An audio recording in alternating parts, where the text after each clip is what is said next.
Hey guys, welcome to another podcast. This is episode number 3. Big 3. And you may have noticed there wasn't a episode last week. A bunch of different things happened. 2 main ones on my side.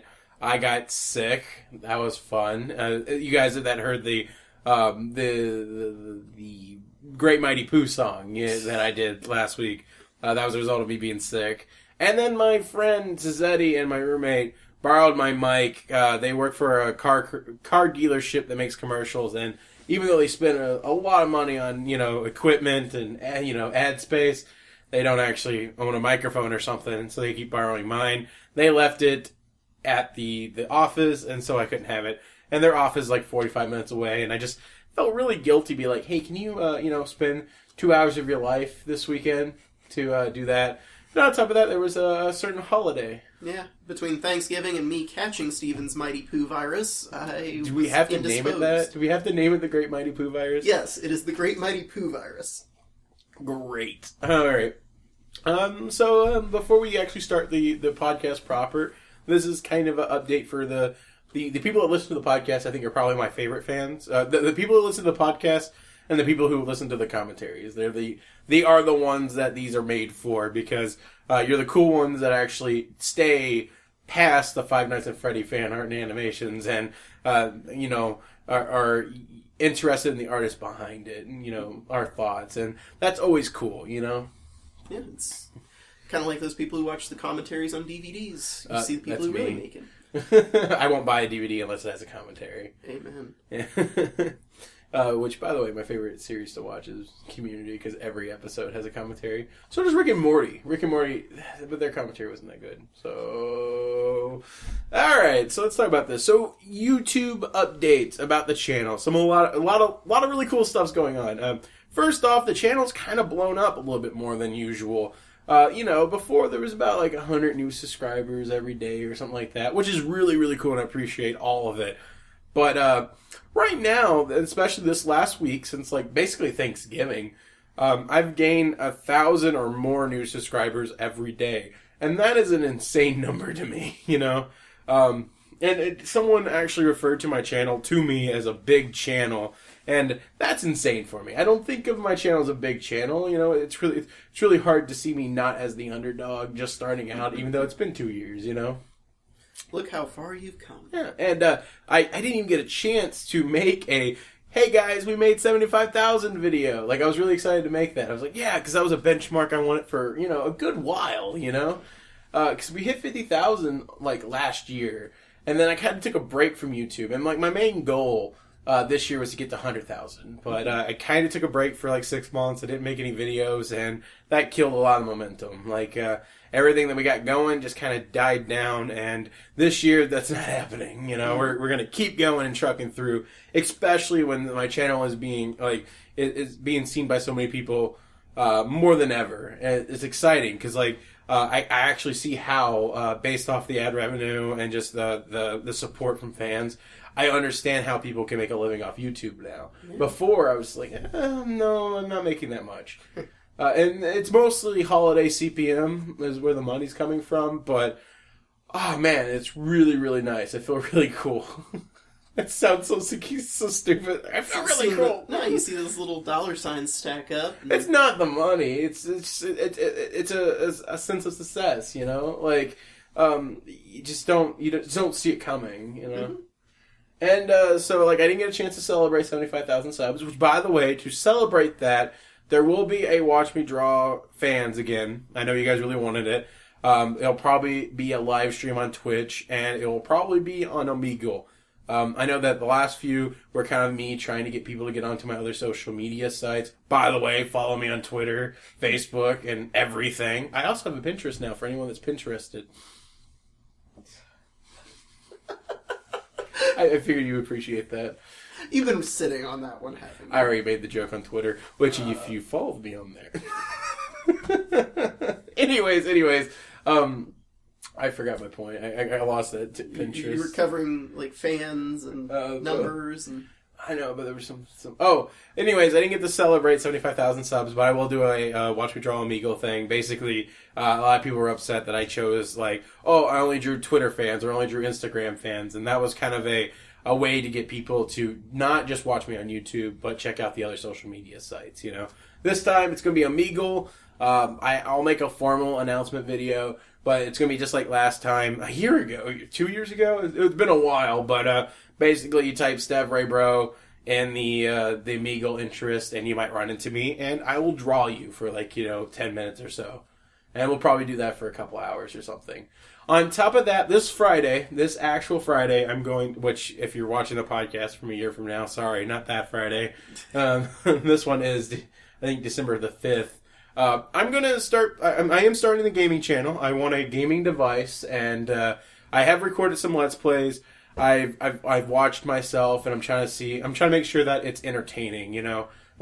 As much as the Let's Play channel is just kind of a chill, you know, this is for the fans that, you know, want to follow more and get to know me a little bit better, which I think that's really cool. Like, the one thing about Game Grumps, but I don't really watch it anymore because it's not really my flavor, it was really cool to actually get to see JonTron and Egoraptor and now Danny Sexbang and I guess Ross and whoever. It was really cool to get to know them a little better because it feels like hanging out with them. And so I want to give that same experience for people that, you know, for whatever reason, follow me, you know. And so I might re-record the Let's Plays I already did, which the thing is, it's supposed to be a, just chill, do whatever, you know, simple thing. And then I'm over here no, that wasn't entertaining enough. I got to do this again. Which is defeating the whole point. Damn it. Yeah. But Friday, especially for the gaming channel, StevRayBro is the channel name if you want to follow it early. I will be doing add me StevRayBro on the Wii U. I'm going to play Smash Brothers with you guys. I'll add anyone that adds me, and we might play each other. We might settle in Smash. Yay! Terrible marketing. So far, it's been 7 minutes in. We haven't even actually started the podcast. One more announcement, and then we'll move on. I did get a sponsorship, which is exciting. I don't want to specify what exactly it is. It's kind of like a Loot Crate, but it's not Loot Crate. It's a alternative to Loot Crate, and I got an email from them. I accepted it, but they haven't accepted my acceptance yet, so maybe this is too soon. But I will be getting a box too. I'm going to be doing unboxing videos once a month, and it won't replace any videos. It'll just be additional video. And you guys buying that particular crate does help me out, which is going to be cool. That's why I'm kind of holding off from actually announcing what it is, so people don't just jump ahead. But yeah, so that's exciting. I'm big enough now that I'm getting sponsorship deals. Yeah, free stuff, always fun. Well, not just free stuff, but it's just help, you know. And I see certain people that are smaller and kind of growing with me. I consider myself the same generation of YouTuber as Dookie Shed, which I don't know if you know who that is. No clue. He's a guy that did Pokemon videos and kind of moved on to Mega Man, and now he's kind of doing Let's Play stuff. But I think he's trying to stop doing Let's Play stuff. But yeah, so do you have any announcements? No. All right. So we got a list of things to talk about. One thing we are changing with the podcast is instead of it being just talking about one series, we're just going to let this be a little bit more organic. Today's theme is Gravity Falls. We just watched the latest episode of Gravity Falls, and we do plan on talking about it. But I do want to talk about a few other topics. We saw a movie together. Big Hero 6. It was like a date. Yeah. It was not like a date. I did not pay for your ticket. It was not a date. I'm not pretty enough. That's me taking a sip of my soda. I'm sure they can hear this. All right, so we saw Big Hero 6. Let's talk about it. What do you think about Big Hero 6? I talked enough already. I really enjoyed it. I mean, it was just nice to kind of see a superhero team movie that little kids could jump in on and not have to worry about knowing every little Easter egg and knowing the origins of these characters and whatnot. It was... Even knowing the origins wouldn't help you. Yeah, because they really changed a lot of it. It was based on a Marvel comic from the late 90s, I want to say. And that is long out of print as far as I know. But Big Hero 6 was great. It was just... a lot of things came together that I liked. Good hero design, intelligent use of superpowers, and just a really sweet story. I mean, it was adorable in parts. Actually, I heard a lot of people criticizing the story before I went to go see it. Like, it's always interesting when it comes to movies. I'll see on Twitter and people that I follow, usually they have the different response than the people I know in real life. Mm-hmm. So, like, on Twitter, there's just, like, a lot of people, I don't remember their names right off the bat. I know, I'm one of those type of people that recognize icons before I recognize names. Like, I just don't read names on social media sites.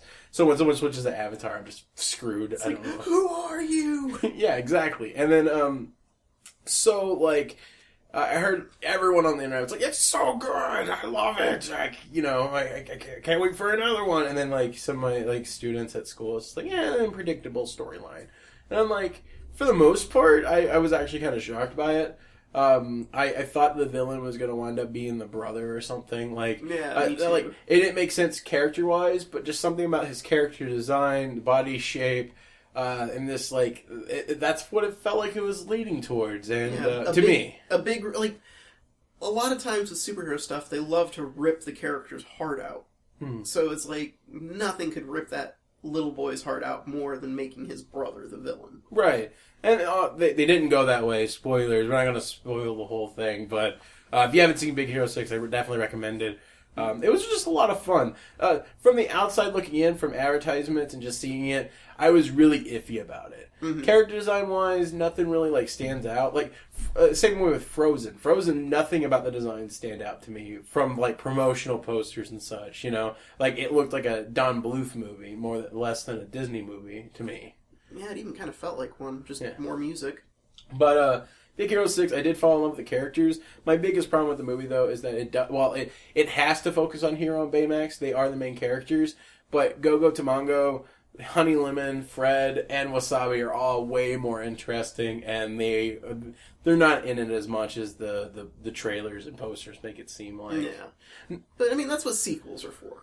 I guess, but, like, it's not like they're absent or anything, or, like, they're barely in it. It's just, in comparison to Hero and Baymax, they're definitely, you know, side characters, support, and not main characters. And I really want to see more of them. In fact, like, if there was anything that was Disney right now that I think needs a TV series, that would be it. Like, I would really like to see that. Oh, yeah. I mean, Disney needs some good action shows. And Nickelodeon, even with its mistreatment of stuff like Avatar and Power Rangers, still has kind of the edge in action. It really does. I mean, between Ninja Turtles, Power Rangers, Avatar, I guess that's the three big fighting, action-oriented things. Then you have Cartoon Network that's focusing exclusively on comedy right now with Teen Titans Go. Steven Universe is kind of actiony, but more Cartoon Network. If it was Nickelodeon had like nothing but like strict action shows with a hint of humor, then Cartoon Network is the opposite. They have comedy shows that have a hint of action. Mm-hmm. Well, I mean, it's still fairly lacking in the action department on both sides, because it's like they have those three, and then it's SpongeBob 24/7. It seems. And then you got Disney Channel over here making really adult cartoons out of nowhere. Yeah, Gravity Falls and whatnot. But we'll get to that in a moment. Then one other, because I feel like there's more we could talk about Big Hero 6. Oh, definitely. Because I know we had a conversation about it before, and I think it's worth talking about. Fred was the character I wasn't expecting to like as much as I do. Yeah, he's the one that they kind of set you up to. He's the slacker, the stoner, he's a reject even among the group. Yeah, I mean, like, he's the only one that's not a genius. So, for people that don't know what the movie is, basically, the story revolves around a school, more or less. Kind of, but not really. But it's a school of guys that are into robotics and kind of geniuses. All of the team of Hero 6 is a genius, including Hero. He's just a young genius. And Fred is just kind of the mascot I don't think he's actually in the school. I think he's the school he's like their team mascot or something. Right, but he doesn't actually go to the school. No. Because he's not, he's a science enthusiast, as he refers to himself.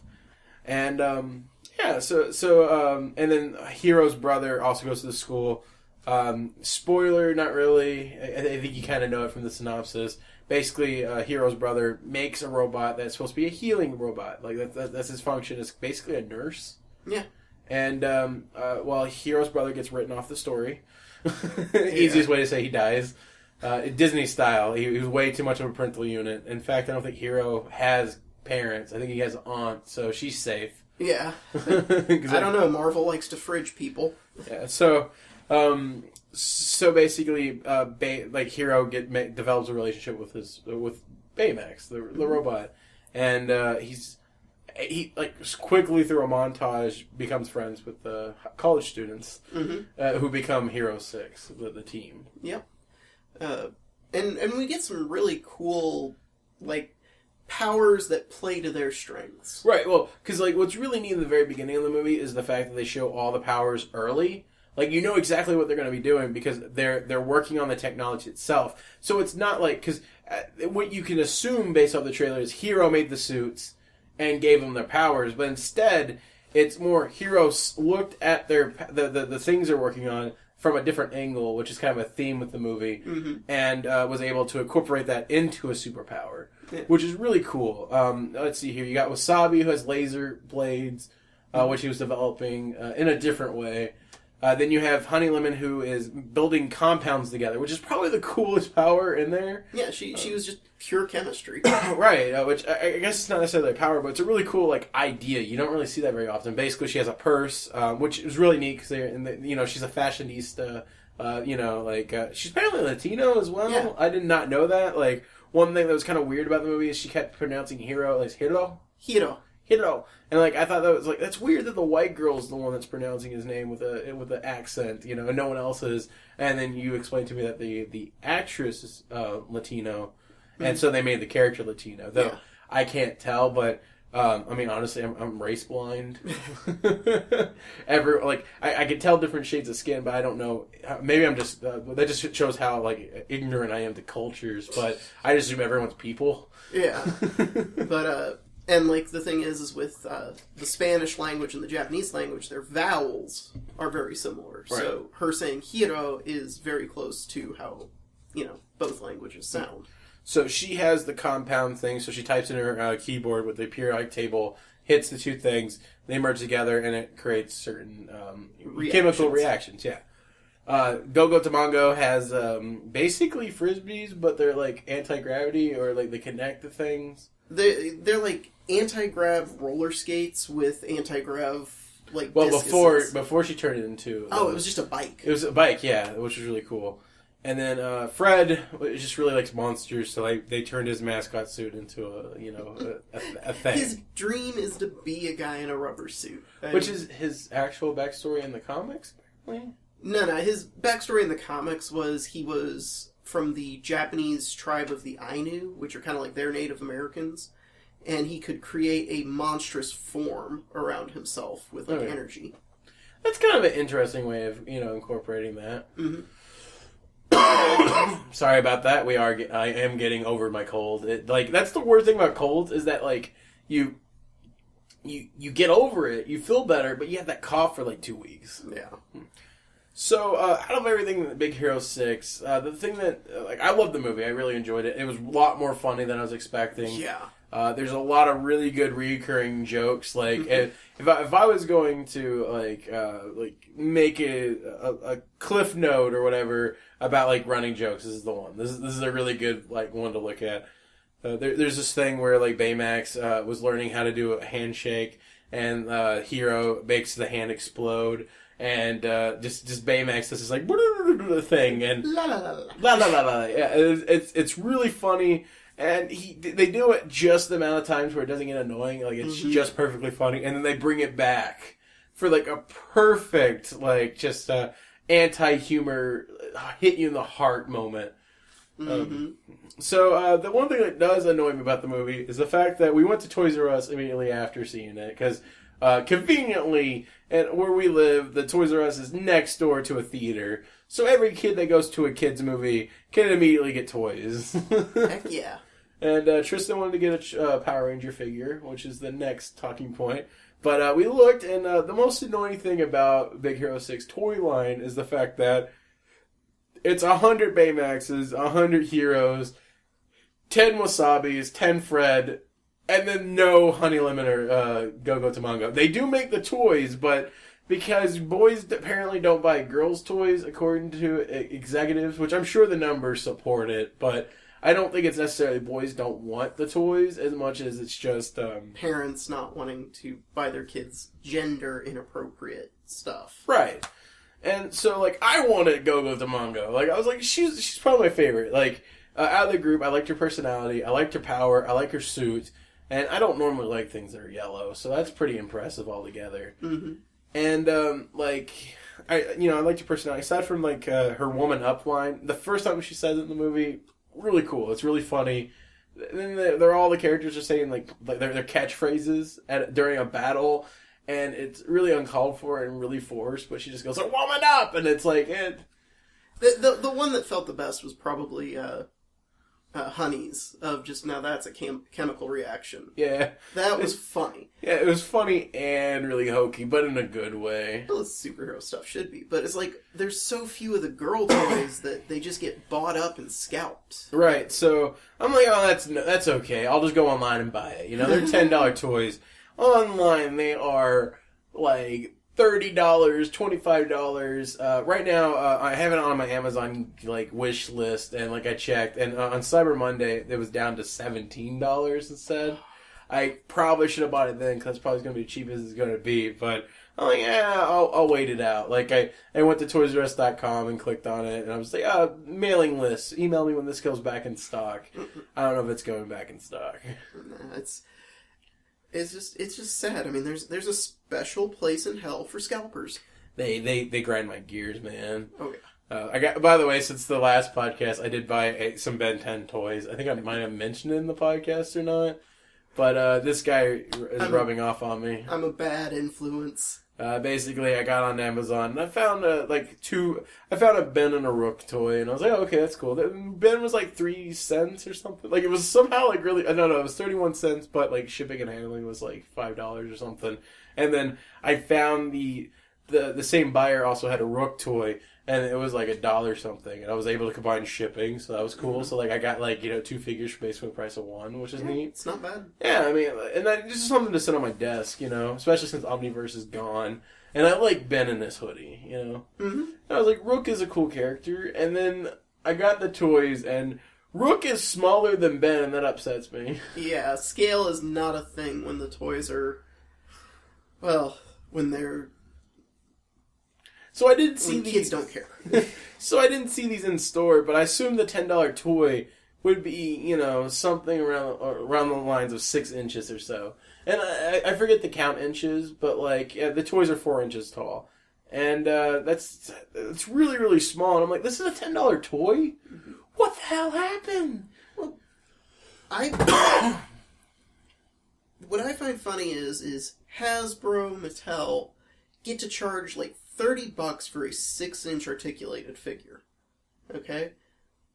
But you look at the Ninja Turtle toys. Fully articulated, screen accurate, they look great, $8.99. And you get your money's worth. I don't know what Playmates is doing. I don't know what devilish pact they made to keep Ninja Turtles after sitting on it for so long. But they're doing good. Yeah, no, the figures are really nice. I bought one. I don't know where it went. Oh, I bought one to paint, and then I never went through with it because I always the only hobby that's ever stuck with me is basically making YouTube videos. But I'm gonna paint figures and make them cool. I was gonna alter some Transformers or make the Ninja Turtle figures look neat by adding some blackwash, and just never finished it. Don't feel bad. I consider customizing a hobby, and every time I remember I want to do something, I go back and my paints are dried out. Oh yeah, remember you're supposed to make me a silver bolt? I know. It's basically on my list. One week we should talk about Beast Wars. Oh, definitely. Well, next year's the anniversary of it. That's true. We're one podcast in the future just going to talk about Transformers. Robots in disguise. That was not as cool. It sounded cooler in my head. It sounded like Megatron with a throat lozenge. I was trying to do the echo voice, echo. I can do 4 impersonations voice wise. By the way, if you keep looking at the clock, there's one right here. Oh no, my phone buzzed, so I was just is it important? Nope. Okay, cool. So so we stopped by Toys R Us, and I was deeply disturbed and upset that, you know, Go-Go Tomango is so expensive everywhere else. I did buy an Amigo, though. Or Amiibo, not Amigo. I bought a Samus one. Not the one with the dual pistols. Really wanted that. But, nope. Just got a regular one. And I have a friend on Wii U now. Yay! Woo! So you bought a Power Ranger toy. Yeah, I bought the... they always release the Zords and the Cycles and some extra stuff from the new season before it airs in February. So I went and bought the Dino Charge Megazord, which, if I can get my cards in order, I will be doing a video review of here in about a week or two. He's starting a channel. No clue what it's going to be called yet, but... I'm really trying to get him to do Bitter Nerd. I know he doesn't sound bitter, but, like, that's his web handle on, like, other social media sites. And I'm like, that's a cool name. Just be more of a dick, please. Yeah. And, but, I mean, the toys look great. It's probably I haven't bought a Megazord since 2010 when they made the new version of the MMPR one. 'Cause that's so long ago. 5 years? Almost 5 years? I know, but most people would be like, I haven't bought a Megazord since I was like 5. Yeah. But it's got nice gimmicks and everything, and I'm really excited about the new season. They aired a trailer for it. Well, tell them, what is the new season? What is this new Power Ranger? Power Rangers Dino Charge. Charge up. Listen to how excited he is. I can't get him to talk on the podcast, but I go Power Rangers, and he perks up. But it's going to kind of harken back to Mighty Morphin. All the characters are powered by dinos. They use these little batteries that they put in a gun and fire at the sky to summon dinosaurs. Amazed they got that Morpher approved. Really? But, and it just, I love the suit designs. I was excited for the Sentai, and it looks like we got rid of Jonathan Zakor, who couldn't write his way out of a paper bag, or produce his way in this case. Mm-hmm. We got Judd Chip Lin back, who's responsible for some of the best seasons. Turbo, Time Force, basically anytime they had to do something... Didn't most people consider Turbo the worst? The best episodes of Turbo, I'm sorry. Because there were some really good episodes. Was the best episode the pizza one, where they were baked into a giant pizza? That was all Zakor. Okay. I could be wrong. Wait, no. So they in Power Rangers Turbo, they had an episode where the Power Rangers were baked into a giant pizza, and apparently the guy still came back and wrote more episodes.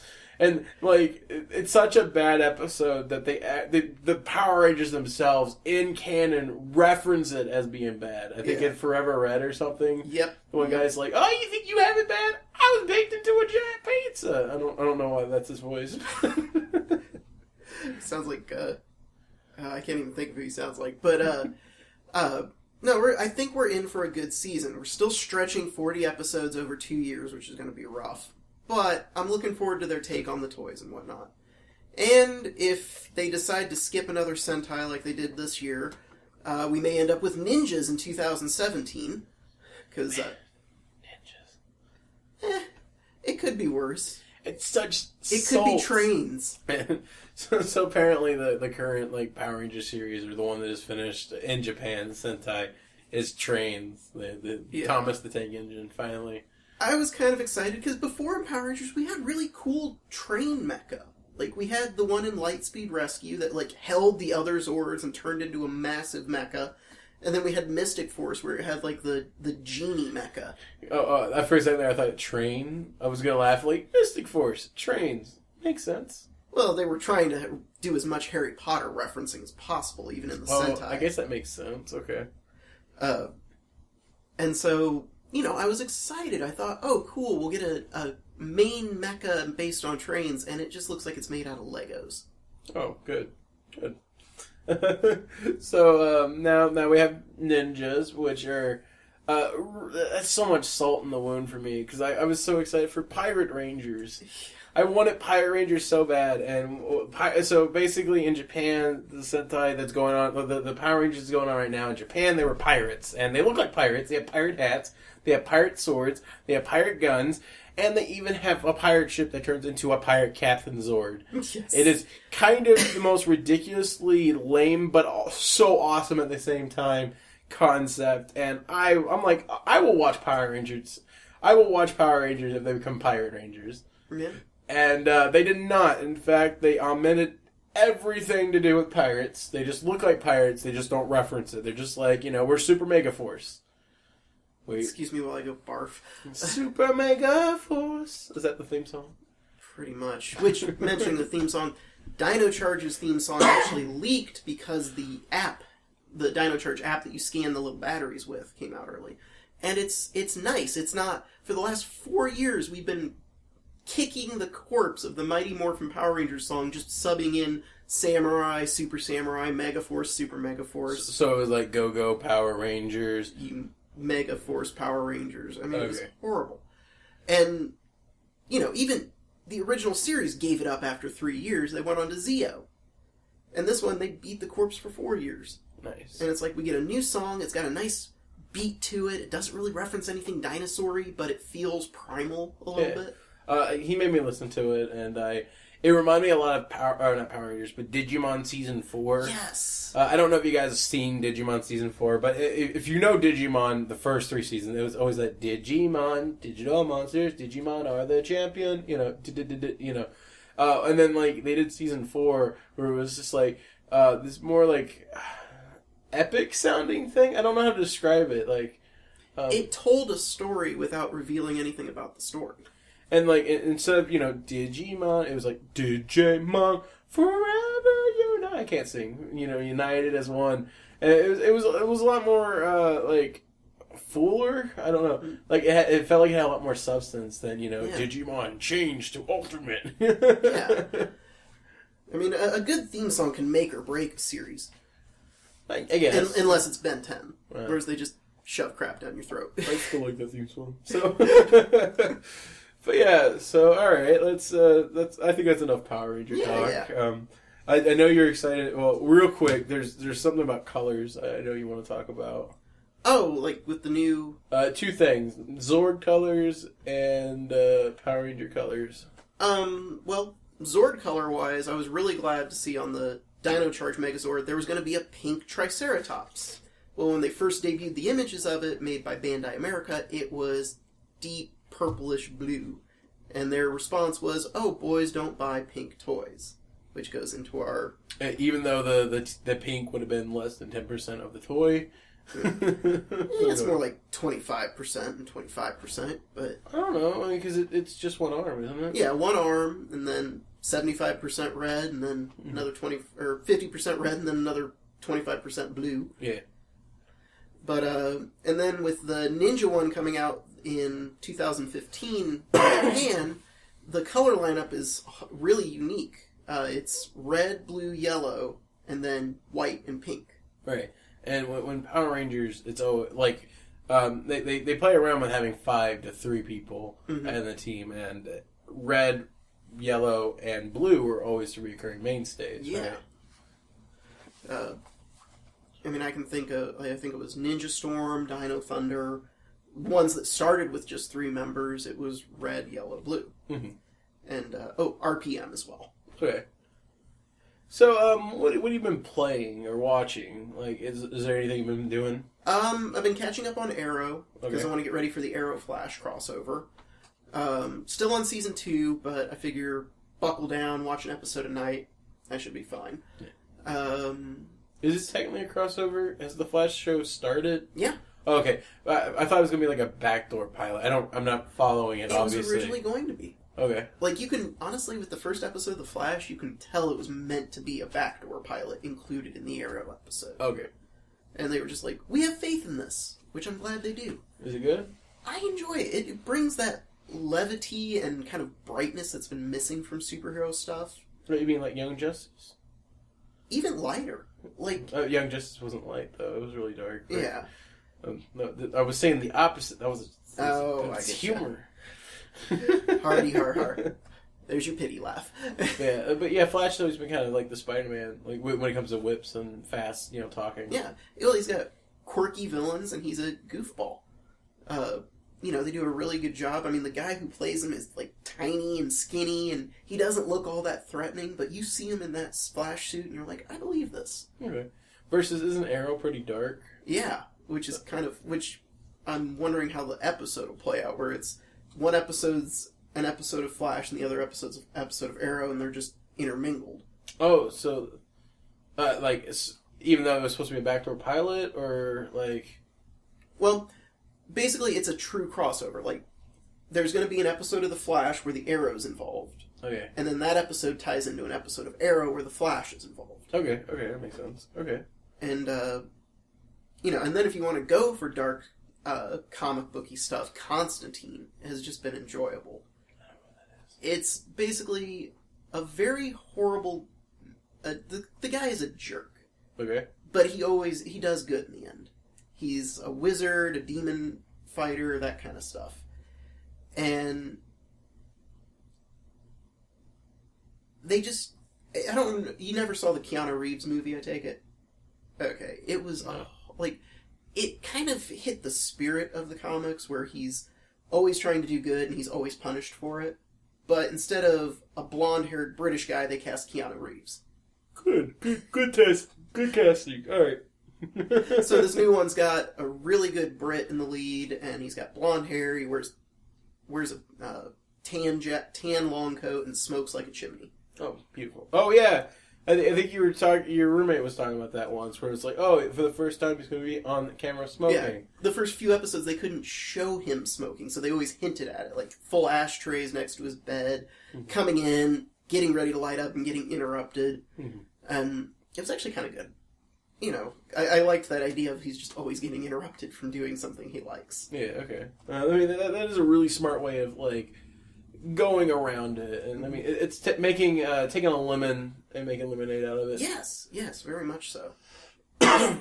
So, I've been playing Bayonetta, first one. I'm on the Wii, because I really want to play the second one. I played the Wii U demo, I really enjoyed it, and, I'm not liking the first one all that much.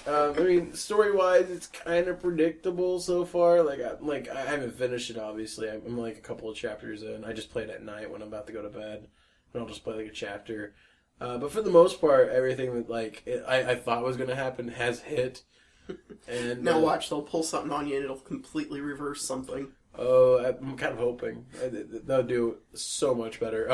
And so far, the game's just kind of unnecessarily hard. It's not hard. I die in video games all the time. I'm not the greatest guy ever, but it feels a lot more like a failure when you die in this game because it keeps track of your deaths. When you die, nice red stamp on the chapter, and up to 5. After 5, it's just we give up. It doesn't matter anymore. You just keep going. And there's just been a couple of times where I'm playing really, really well, and then there'd just be a spot where I get stuck at. And, again, sorry for coughing. I was trying to hold that back so hard. There's a part with fire, there's lava pouring down, and you have to run towards the screen. Oh, man. And there's these giant monsters. And, I died 4 times, running behind this one guy, and, I'd hit the dodge button, he would still automatically grab me, and then, you can push buttons and shake out of it, but by the time you get out, the lava already killed you. Oh. And there's another spot where, you're running up a building, and it's a quick time event, and, I hit it every time, and then just randomly, after the 5th one, it's oh, you got it now. And so there's those particular situations, especially quick time, when you get that red check mark, as if you failed, dying because you were just, being bad at the game, and instead of it being a half a second window, it just feels really, really unfair, and, just kind of mean-spirited. It almost, for some reason, it reminds me of that game you showed me a video for, Brain Dead 13, where it's one wrong move every 5 seconds, and you're dead. I really, really want to do a video on Brain Dead 13. The hard part is it's really hard to find footage of Brain Dead 13. Good-looking footage. If I'm going to make a video of it, I would prefer to, legitimately make, have high quality, It doesn't have to be 720p. I can make it smaller and have a border around it, but, I wanted to make it look good. And, my PS3 won't let me record. I want that recording device for the gaming channel, and, I plugged in the PS3. I was I'm going to play some Digimon World and Brain Dead 13 because, if you look over there, I have a stack of PS3 games I should be playing. But instead, I'm over here bring out the PS1. And apparently the PS3 has anti-recording software. Lovely. Yeah, so no live streaming with that. So I guess it's just Wii U and 360. Wii 60. You. Yay! But Brain Dead 13 is a game where it's kind of like Dragon's Lair, where like it's basically you're playing a DVD game where you push up, down, left, or right, and it's really well animated. It's a lot of fun. You play a repairman that comes in to fix evil scientist computers, and he kind of looks like Fred from Big Hero 6. Yeah, he does. And he's just kind of a smartass, and he's just like, oh yeah, I guess you're a big evil brain, and he pisses off the brain, and the brain he just wants him to die, so he sends all his minions, and so there's like 99 different ways of dying in the game, and you just have to dodge and run around and try to find your way through, and I got it from a babysitter. I know, right? Like, I was young enough to need a babysitter, and they gave me this game where you die, gruesomely, too. It's Looney Tunes style, but it's, like, there's no blood and guts, but man, seeing someone's eye get poked out of its socket with a hook. Bugs Bunny don't truck that way. I always wanted to do a video as a retrospective about it, because it was, I remember getting to the second disc after, because it's just trial and error, that's all it is, like... Mm-hmm. It's not a long game. I think you can beat in a half an hour if you know what you're doing. But it was just one of those experiences you had as a kid, and you always stick with it, And I have a copy of the game, and it's like $50 online, so I'm just happy to have that. Oh, yeah. So Bayonetta, I'm really hoping the second one's a lot better. From what I've heard, it is a lot better. It's just, the first one, it's a decent game. The voice acting's terrible. Oh man, they're not bad voices, but just some of the delivery is so stiff and bad. Where it's like, she says something like, "You lose, baby," and it's just like how she said "baby" is like in any other show or game, it would be like a parody line where it's supposed to be like someone acting by overacting to show that the character's acting. But there is moments I do enjoy in the game. It's just there's a lot of moments that the frustrating parts are sticking out a little bit more, and that's not a good sign. Yeah. Here's hoping the sequel polishes those up for you. Mm-hmm. As for watching stuff, I got Duckman on DVD. Awesome. If you're not familiar with Duckman, that is a show. It looks like a Nickelodeon cartoon from the 90s. It's made by the same people, Garsky Kuplo. Klasky Kupo. There you go. I might be dyslexic. Good night, everybody. I don't know. I have a really bad time remembering spellings. I remember the logo, but I can't. Well, you're an artist. You're visual. I guess it doesn't always translate to the talky parts. There's clearly something wrong with me, though. But it looks like a Nickelodeon's cartoon, but it's written it feels like what Family Guy is now, offensive-wise, that's what it was back then. And, it's this character, again, looks like a Nickelodeon's cartoon, talking about hookers and transvestites, and it's basically this duck detective trying to solve mysteries, but he's stupid and can't, he has partner, Cornfed, which is a pig, has, one of those deep voices. By the way, Duckman's voiced by Jason Alexander, which I can't do impressions, so I don't know. No. Don't even try, you'd ruin your throat. Yeah, but Cornfed is just this really deep voice thing, where it's super serious, monotone. He sounds like a crime noir detective. Yeah, it's just alright, Duckman. That's too accenty. But anyways, he's the one that solves all the crimes, and it's not a great show. It's definitely a good show. I prefer The Critic, or something else with a little bit more plot, Mm-hmm. But it's definitely a show worth owning, especially since I collect box sets. Oh yeah, I'm actually surprised Adult Swim never bought the rights to air it. Because it would Comedy Central did. Comedy Central. Yeah. And then I'm also rewatching Community because obsession. I'm finding myself because I'm watching it more critically. I really want to do reviews at some point. I think it'd be a lot of fun to edit them together. And I'm watching it a little bit more critically this time around. And Season 1 and Season 2 are so good. Every season of Community is a little bit different in its own right. Season 1's more of this character-driven show where it's all about character and their dynamic. Season 2 is a little bit more episodic where it's more about the situation. And then Season 3 just gets kind of this gimmicky? Yeah, very gimmicky. It's still good. Community is my favorite show ever. And I love every season. And most people hate Season 4 because the creator got fired and he wasn't on there, but he came back for Season 5. And honestly, a lot of the problems I have with season 4 happened in season 3 with the creator there.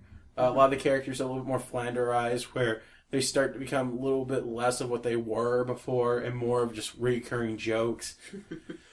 Kind of like Arrested Development season 3.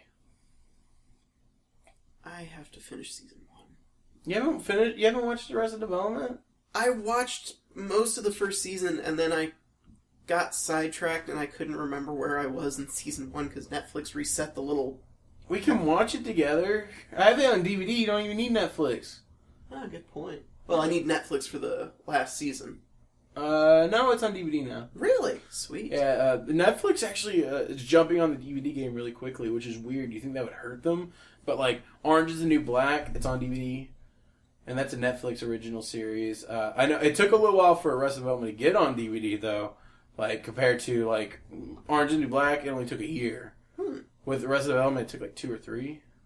Maybe 4. I think I might have to get a gift for somebody, because they loved one of their other Netflix originals, Hemlock Grove. I haven't heard about that one. That might not be popular enough. It's got vampires and werewolves. People eat that up. Speaking of Netflix original series, did you watch BoJack Horseman? No, it didn't. I didn't care for the look. Like, the look was off-putting to me at first. I just kind of watched it for a little bit. It had Alison Brie in it, Will Arnett, which I love both. So them being in the same series, definitely. It got good like 2 episodes before the show ended. Oh. And I think it's getting a second season, so it's exciting. But like, also had Aaron Paul from Breaking Bad in it. Oh, wow. I couldn't recognize his voice, but he's apparently the roommate. He's the human roommate. Yeah. But it got good way late into the show, though. That's the thing that sucked. Was, like, it was one of those shows that, like, it's written for writers. Like, it's a little pretentious. I see. Yeah, it just, think about it. It's a show about a horse person that was on a sitcom and now is washed up. That's not for the regular, that's not mainstream. That's not Big Bang Theory. It's Community. That is that, like, very niche audience. It's like, all right, that's humorous. I get it.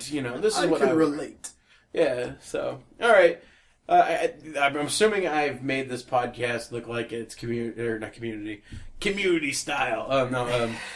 Gravity Falls. So we should probably talk about Gravity Falls. On the list of things to talk about, which, by the way, I'm trying to get a little bit more organized. Got a list, The last Next thing you know, we'll have cue cards. I'm going to start writing what you say. But, yeah, so Gravity Falls gushing is the next list item. How did this last episode, get past the censors? Have you seen, is it the first one you've seen of this season? Yes. Oh, man, you're going to be the worst person to talk to. I mean, you showed me some clips, and I'm just like, one item in an episode, but I'm sure if I watched the whole episode, I'd be like, that was the mild joke. So, Gravity Falls, for those who are not familiar with, why'd you click on this podcast? But Gravity Falls is a Disney Channel original series by Alex Hirsch, I think it's his name. Mm-hmm. And it's so good. I don't know, like, so far everything we've talked about we really enjoyed, or at least I really enjoyed. You didn't really care for Ben 10. But you got me back into it. I did. So I actually got a couple people into it. That was kind of exciting. By the way, did you see the comment where someone says, Tristan, I love you? That was so weird. I don't even get those anymore. I used to. 15 comments just right now. Everybody loves Steven. I know a few people. Hey, you're the one with the huge number of followers. Surprisingly, let's not rub that in. Anyways, Gravity Falls, a great show. It's about mysteries. It's everything that a Scooby-Doo series should be from now on. Yeah. Only Mystery Incorporated was pretty good. Yeah. I really liked Mystery. I enjoyed Mystery. Mystery Incorporated was alright. Now there's something you could review and be critical about. It's true. We're talking about Gravity Falls here. Yes. Let's not let me have my love-hate relationship with a cartoon. Not Gravity Falls. But Gravity Falls is the tale of 2 twins, Dipper and Mabel, who get shoved off on their great uncle Stan to work at his mystery shack for the summer, which sounds like the setup for To Catch a Predator, but...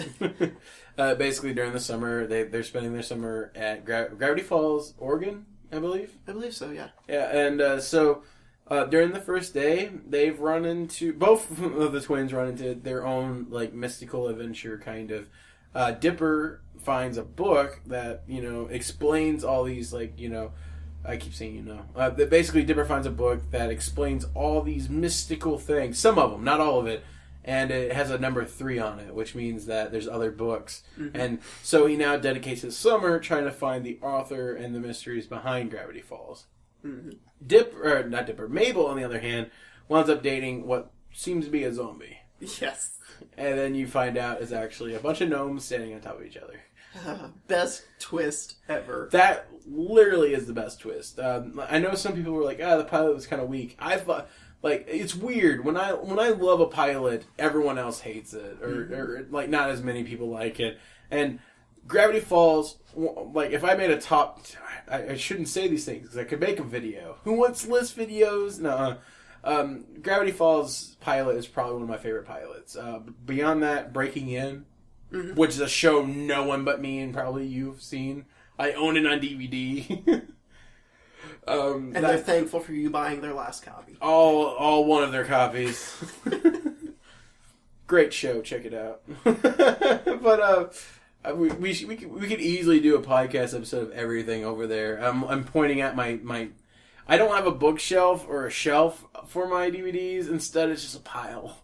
It's a closet. It is a closet of DVDs. It's not that much, by the way. That implies that it's like wall to wall. No, I mean. It's like like 25% of a closet is just DVDs. I even have Ninja Turtles, The Next Mutation. Smack. I didn't buy that. Jake did.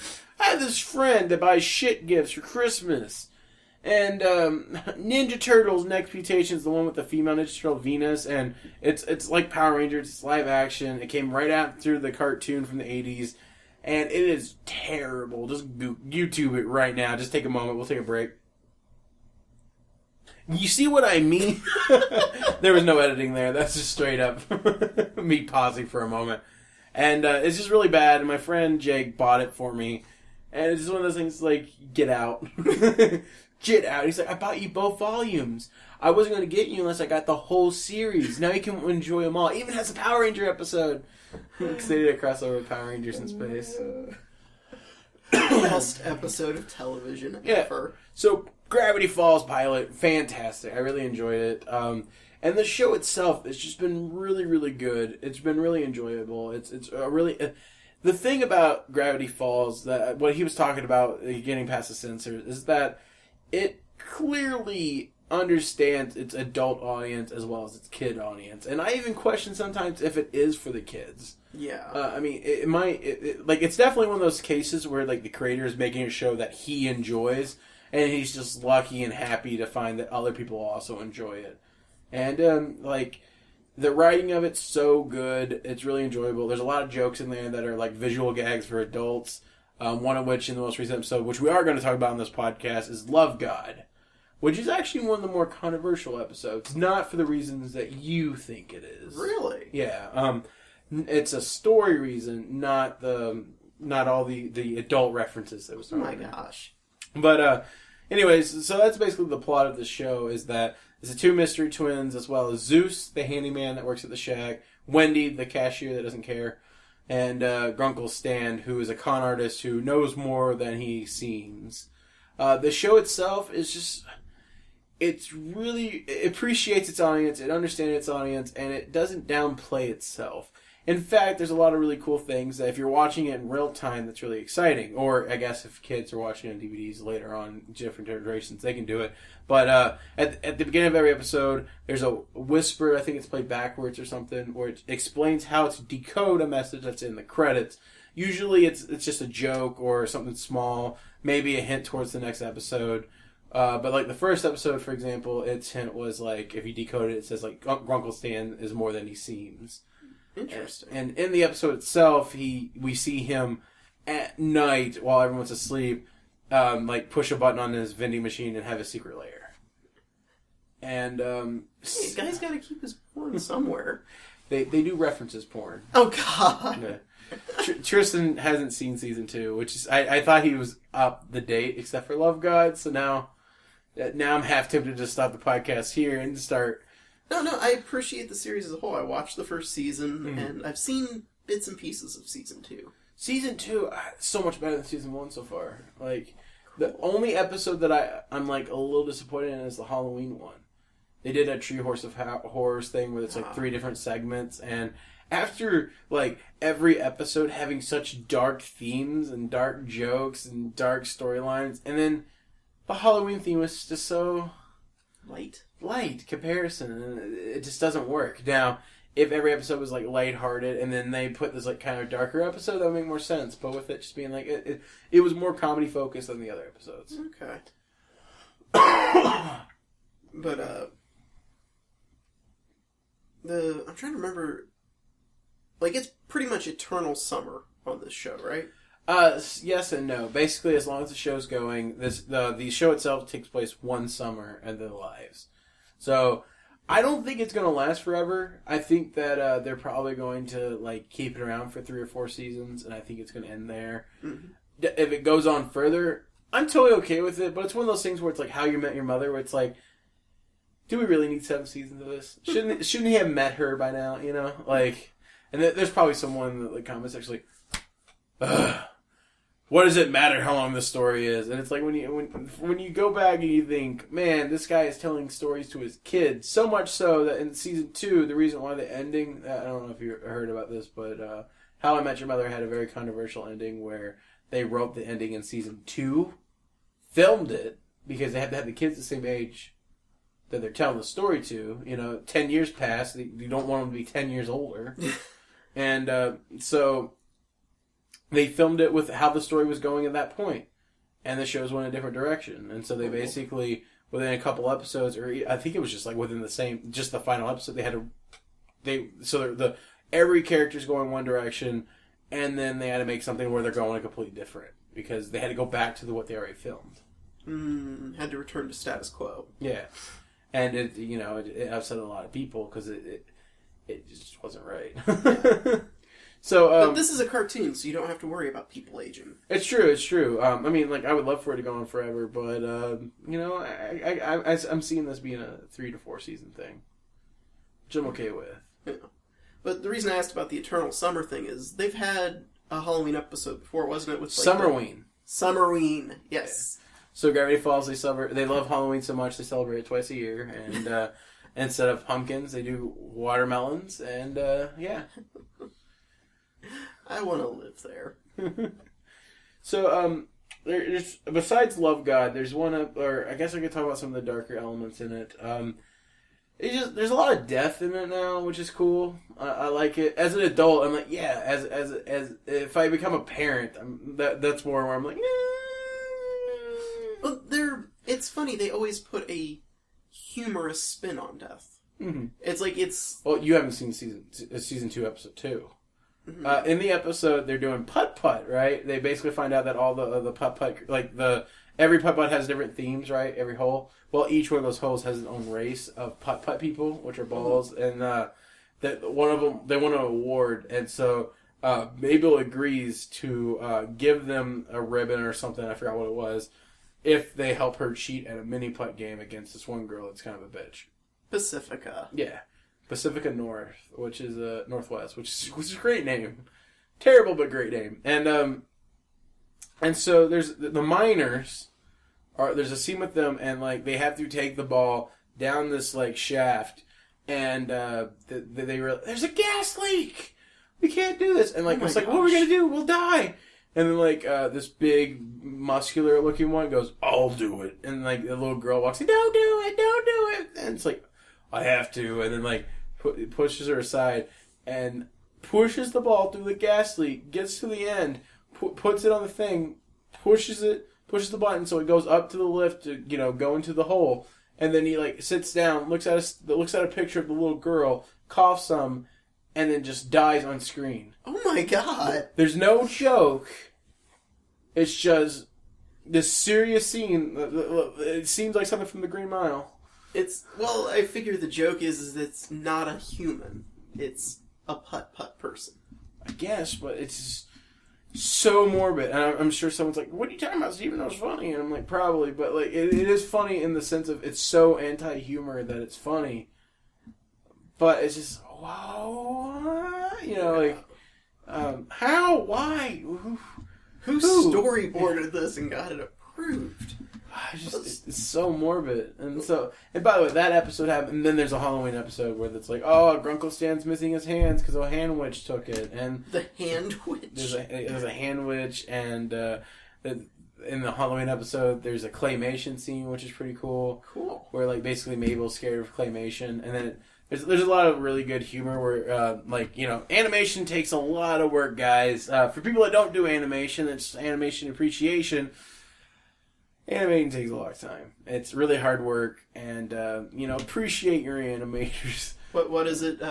Grunkle Stan says, don't worry, I just used a bunch of underpaid wage slaves to make this. No life. There's two jokes I'm referencing. One is, so they're walking in there, and it's just like, it's just some basement dweller that does this, and, like, you know, there's some lonely guy.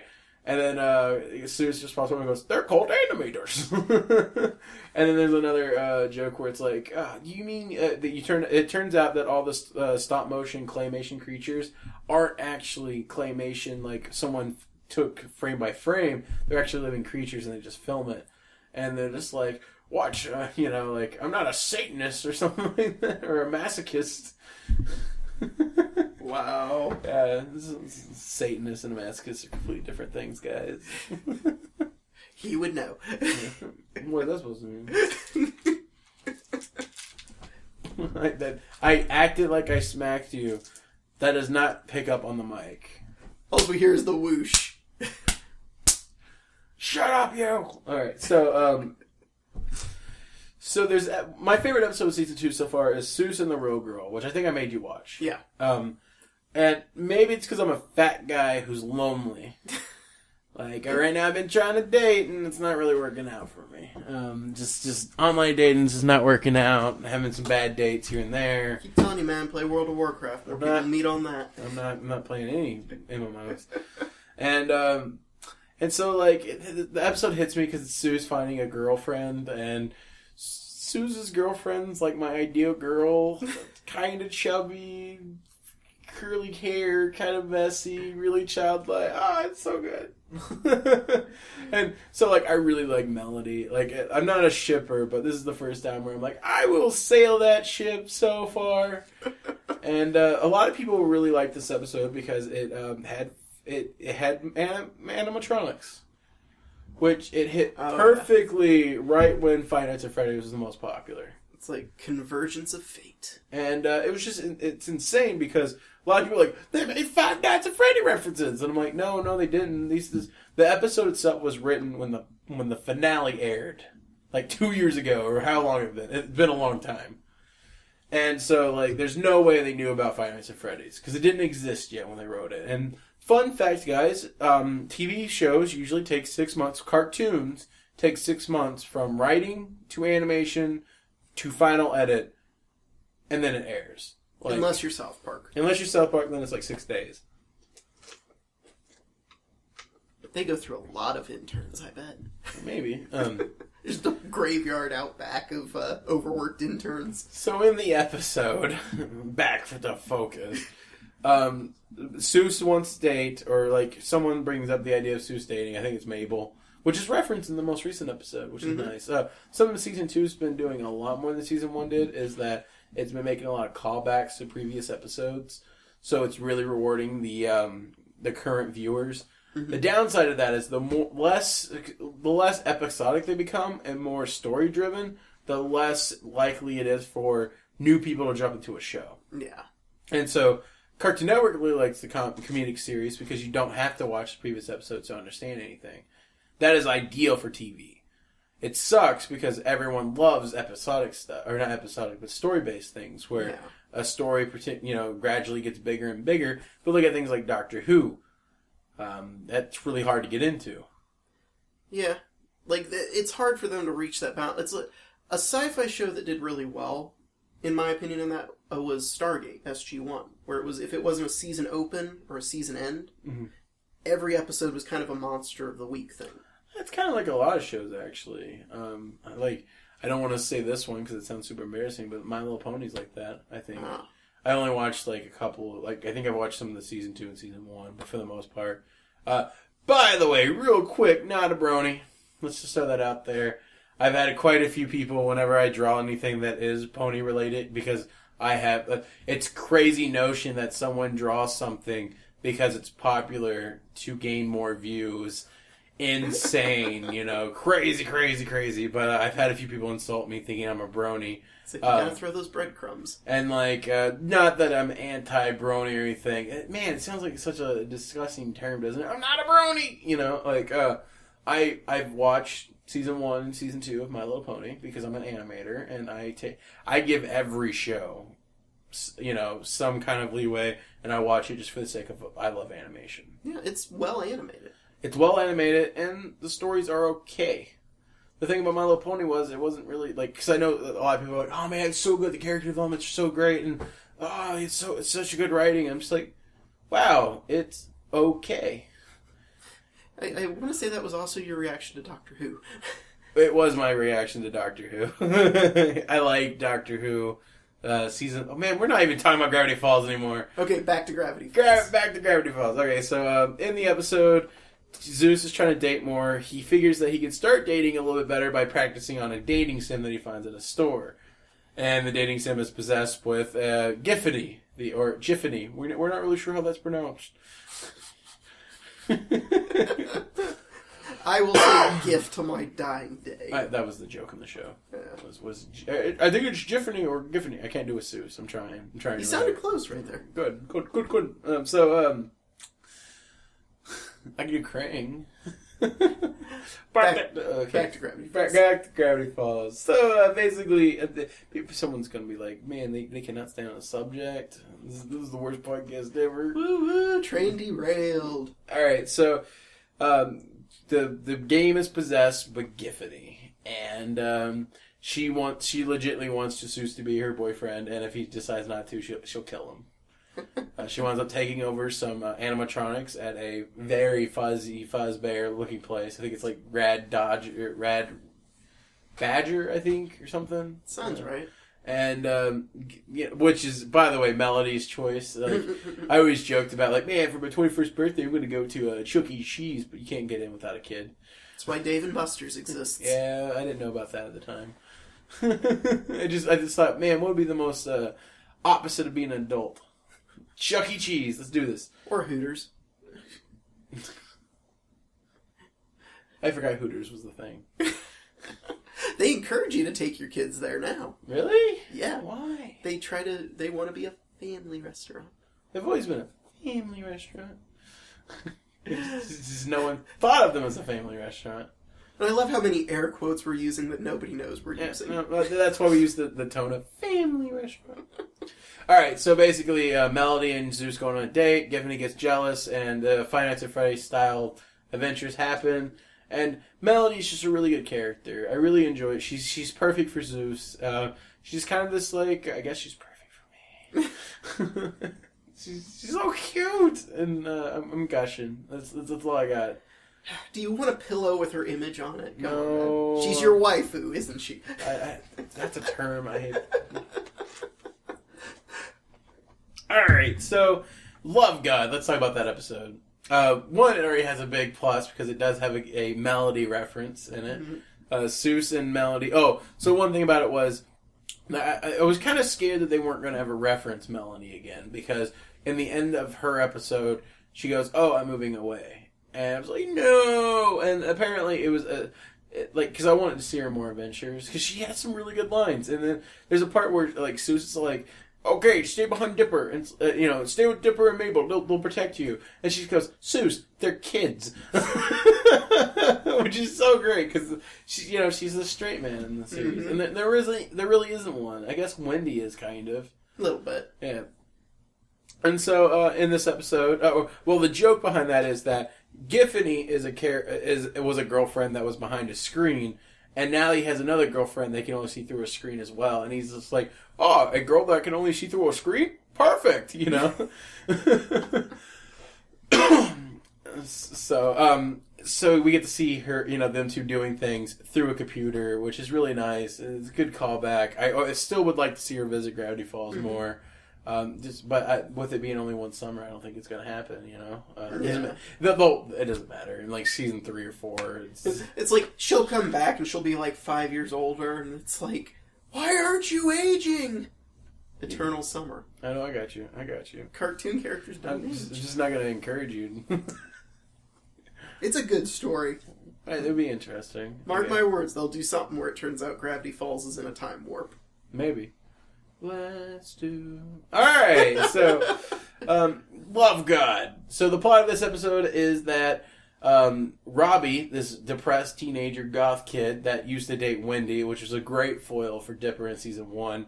Right now it seems like season 2 has been doing a lot of like closing all ties. Anything that's open-ended, like Wendy and Dipper finally confront Dipper's crush. And now we have, this loose end with Robbie being, single. And, finally, like, wrapping that up to where he's over Wendy, which is great, it's good character development. In the episode, Robbie is depressed that Wendy no longer wants to date him, and Mabel's upset because it ruins her calendar of happiness, where every person has to have a happy sticker, and Robbie does not have one. So she tries to hook Robbie up with a new girlfriend, or someone, well, not necessarily a new person, an old person, Tambry, one of the other teenagers in the group, that Wendy and Robbie's group of friends. And she runs into the Love God, voiced by John DiMaggio.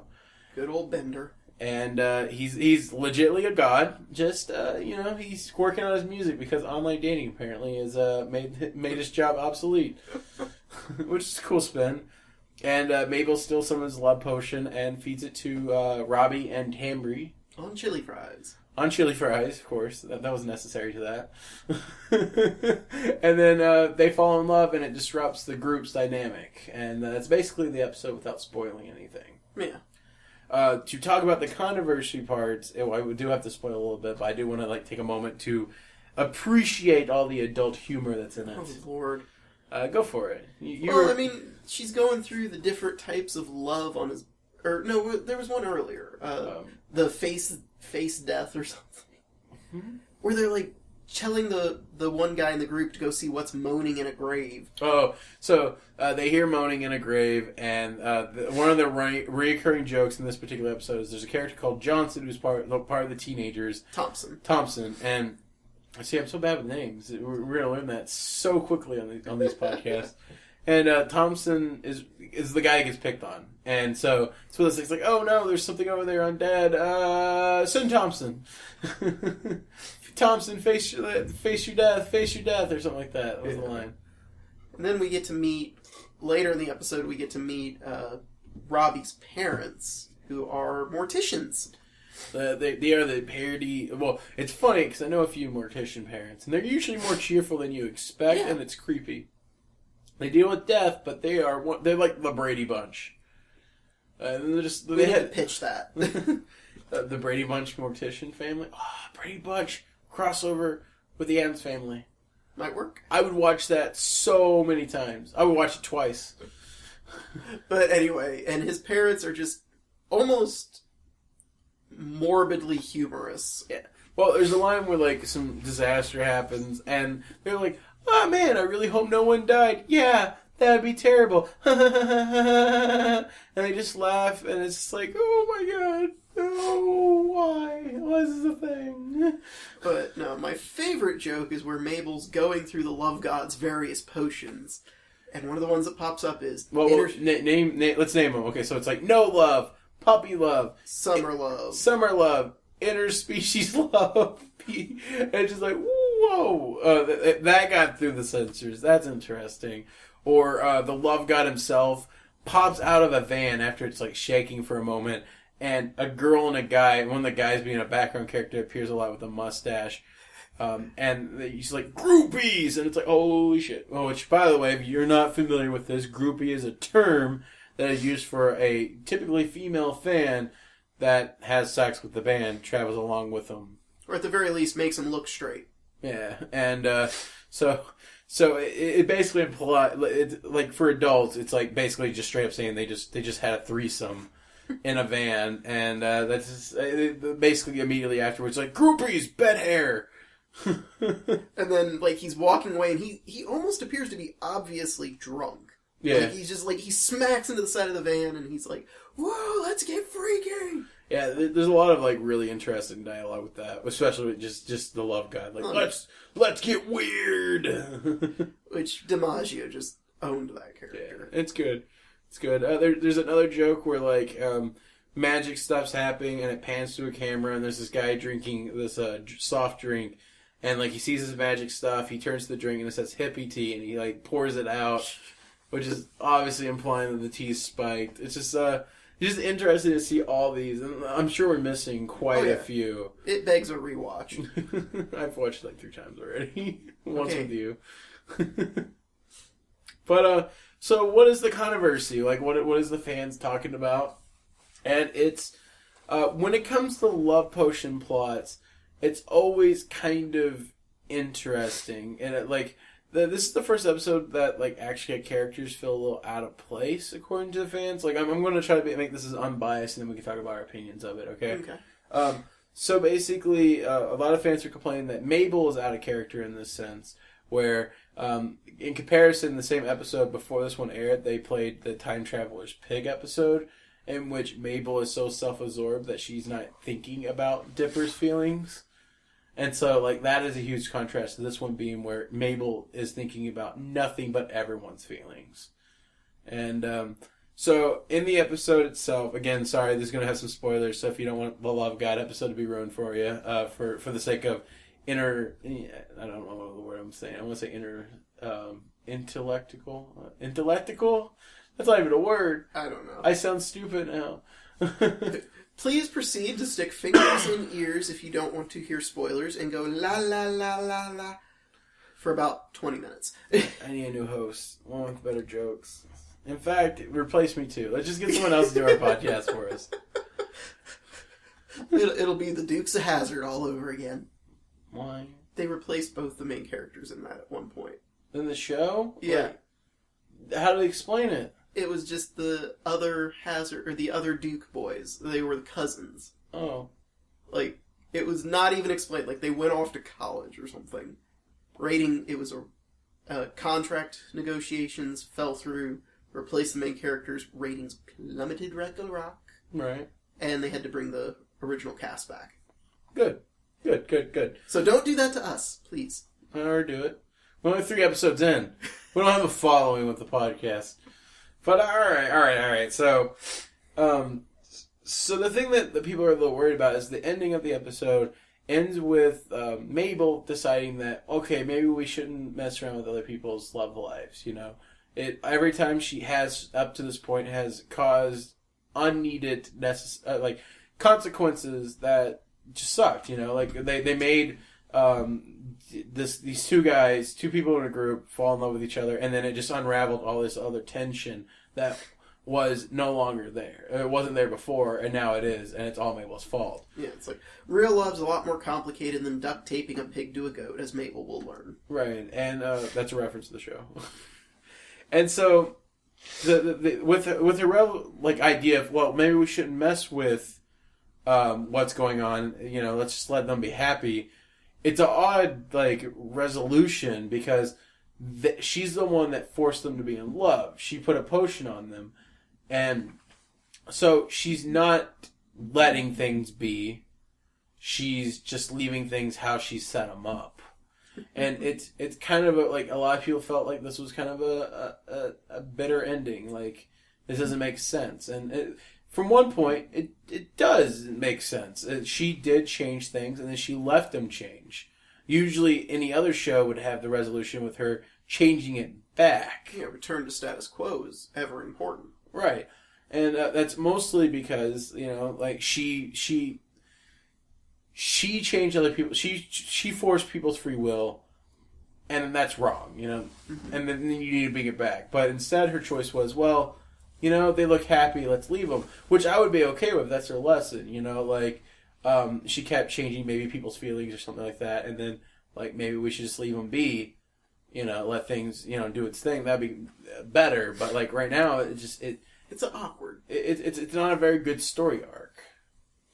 There's a lesson that was learned, but the resolution of that lesson. Yeah, and who knows? With Gravity Falls, they may bring this back. You know. Yeah. Especially with this season, they reference everything multiple times. But, I mean, for me, on one hand, I really do enjoy Robbie and Tamri being a couple. That's the end result I wanted.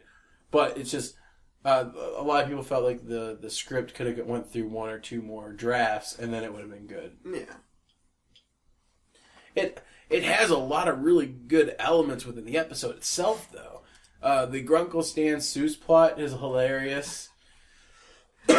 Which feels like I think I might be looking too much into it or wishful thinking, but I feel like there's a Majora's Mask reference in there with the moon. Maybe. And then I really enjoyed Dipper trying to be part of the group. That felt right. Like, I almost wish there was some kind of, like, plot line about Dipper being a dick to Thompson. That would have been really... Well, I kind of liked how Thompson was like, yeah, I take a beating, but I like these guys being together. Mm-hmm. And it's like, if my abuse is the glue that holds them together, have at me, I'm tough. You know, basically, they showed he's the heart of the group. He is. I mean, like, if you compare it to Community, going back to that, with Community, Troy is that. Yeah. Like, or it's either Troy or Abed, but, like, in one episode... Okay, so if you guys haven't seen Community, this is the reason why you should watch Community. In Season 3, as much as it, like, got weaker with stuff and more gimmicky, there's one episode called Chaos Remedy, or Remedy Chaos Theory, in which the episode shows the same scene seven different times, technically. And it's basically Jeff is rolling a die, and for every number he counts over, they have to go get the pizza. They're in an apartment complex, they have to buzz someone in, and no one wants to go downstairs to get the pizza. And so he rolls the die, and Abed is a kind of a self-aware TV character. Like, he doesn't think he lives in TV, but he knows so much about television that he acts like his life is a television show. So it's somewhat meta, but somewhat not. And Abed just goes, you know, Jeff, you're creating 6 different timelines, you know? And it's like, sure I am, Abed. And so he throws up the die, and then there's like little motion graphics that show what what side of the die it lands. And they show the same scene 6 different times with one character missing every time. And what that represents is what each character brings to the table. With Troy, when he leaves and he's not there, chaos happens. Like, he is the one that, like, keeps, you know, he is the chaotic evil. If you see those, like, you know, different little 9-sided things, and he's the one that's, like, you know, a little childish and kind of a wild card out of everything, but he kind of self-contains all the terribleness. And in that like timeline, someone gets shot. I mean, they're at an apartment complex eating pizza, and somehow someone gets shot. The place gets caught on fire, and just, you know, someone winds up bleeding. It's insane, you know, and that's what happens when you remove Tim. The really cool part of the episode is the main character is the one that leaves for the 7th clip, and he learns, because he's the usually what was assumed is the glue to the group. He's the one that brought them together by mistake, mind you, and he leaves and comes back. And he finds the one thing that didn't happen in any of the other timelines is that the group is actually having fun. And that the group doesn't need him as much as he thought he did. In fact, he needs it more. By the way, it's a show about community college. It's a comedy. And I'm over here like, that's really deep. That's why I love the show. It was... I'm almost dreading the 6th season. Won't lie. Why? Yahoo Video... 2 more we lost Shirley. We lost Shirley, yeah. We got 2 new people. We have David Keith, the voice of Goliath from Gargoyles. Okay, I'm not dreading this as much now. And then some chick from some other show, I don't remember. but the voice of Goliath and the Arbiter from Halo is going to be a recurring character starting in the 2nd episode of Community, which makes me, man, again, I'm not trying to turn this into like, you know, community podcast or whatever, but so in season, we keep losing cast members in Community. The show, which is about a study group that becomes a family, it's all about community, right? It's about these group of people and the dynamic that these 6, 7... It's family was what you make it. Yeah. And this group of, you know, misfits are together. And, like, we lost one cast member last season. 2, technically. We lost one at the end of the 4th season. And then season 5, we lost another one. So the group's getting smaller. And, like, that message, you know, the whole thing I was talking about with Chaos Remedy Theory, where it's like, where it's talking about, like, how you remove one character from the dynamic, what happens, kind of destroys that a little bit, you know? Mm-hmm. And so it's now we lost Shirley, who, to be fair, out of all the cast members, she's the one we could lose without, like, really losing anything. Yeah. She's such a minor character out of all the main characters, and she really doesn't have that many A-plots. That's true. That's true. I just liked her, but she was basically this overly Christian woman that like was super judgmental, and she was like the one that's like, "Oh, that's nice. What you talking about?" Yeah, she was a little two-faced. Yeah, she could just snap between the two personalities, and it was a lot of fun. But versus like Donald Glover, who's Troy, who left last season, mid-season, as he was, you know, a much more bigger part of the show. He had so much charisma, and him and Abed, Troy and Abed, having such a dynamic relationship that the show focused so much on, that was a heavy loss. Yeah. Now, like, of all the characters, Pierce, Chevy Chase's character, and Shirley are the two that I think you could lose and no one would really be upset about. You know, I mean, people were a little, like, no one was super upset about Pierce leaving during season 4, but but the thing that, okay, he's giving me some stuff to make me stop coughing. That's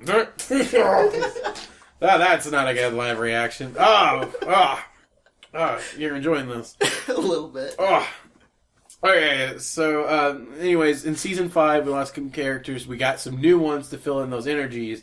And it was, John Oliver, I think is his name. I think so, yeah. He plays Duncan, this drunken blimey. He's really funny. He's a great character.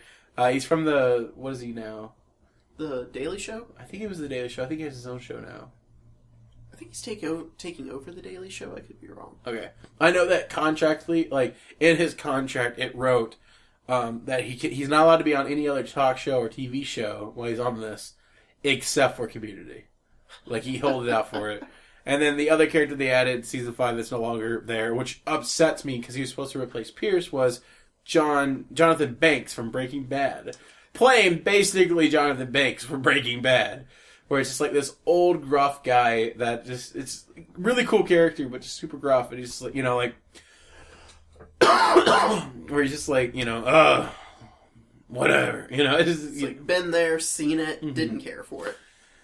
And it's just, I really liked this character. I know a lot of people felt like he was a little out of place because he's such a comedic character, but mm-hmm. not.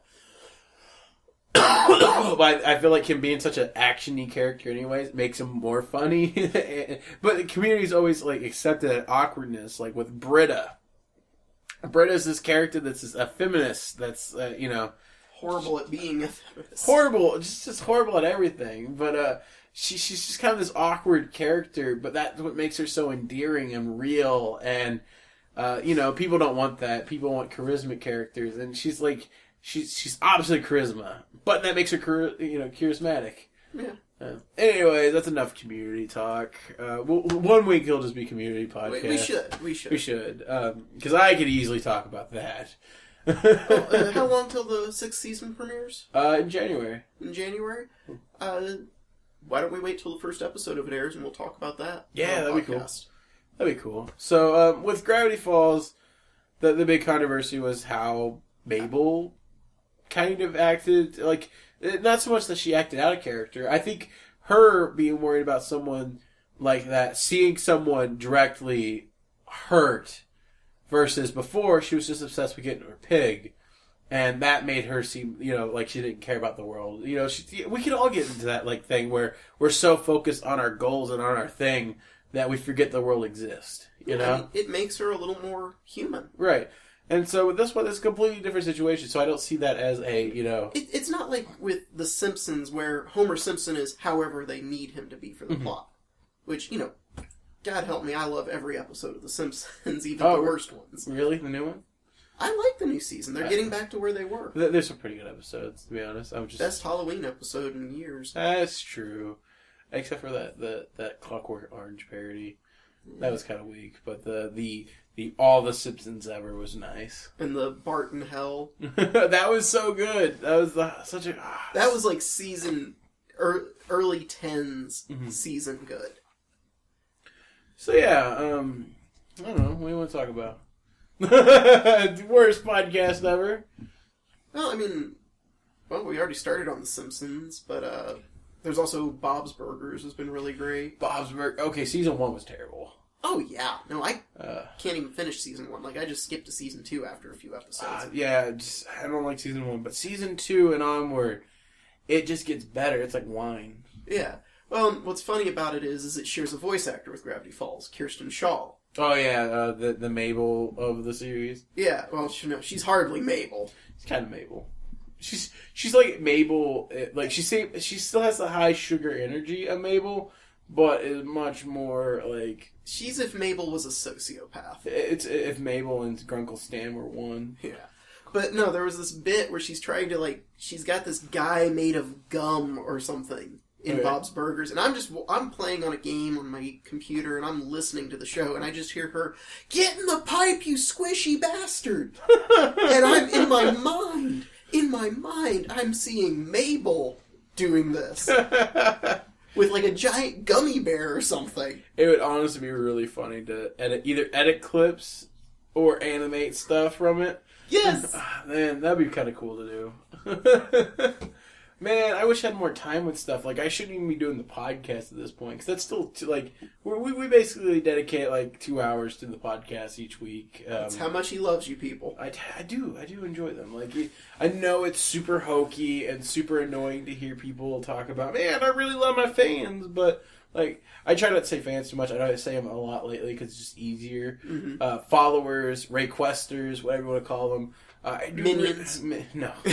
I do really, really appreciate every single one of them, you know? Like, the people that... I've had so many messages of people, you know, like, oh, hey, you know, you taught me how to draw with that tutorial. I know I need to do more tutorials. I'll eventually do more tutorials. It's just not fun for me. Mm-hmm.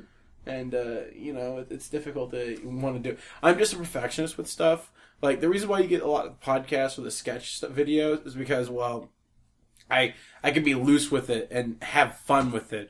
When I do videos where I have to, like, with the reviews and stuff, the reason why those don't happen is because I will re-record the same line over and over and over and over again.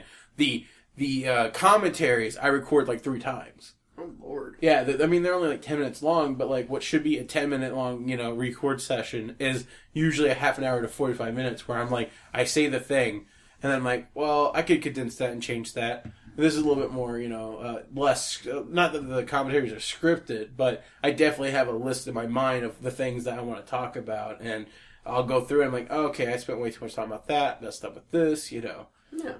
Well, it's when you're your own editor, you know, you kind of almost get yourself in a mindset of, how do I do this in as little time as possible? Yeah.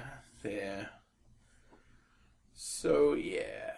But yeah, if I had more time, right now I'm finishing up Flagon last season, or not last season. I shouldn't be talking about stuff. Flagon season 1 finale happening. I'm in the process of animating that right now. I'm doing some stuff for Try Hard Ninja. I'm way behind on that project, but I need to get to it. He's also working on a nice red sore throat right now. I don't have a sore throat. I'm just coughing. And coughing easy.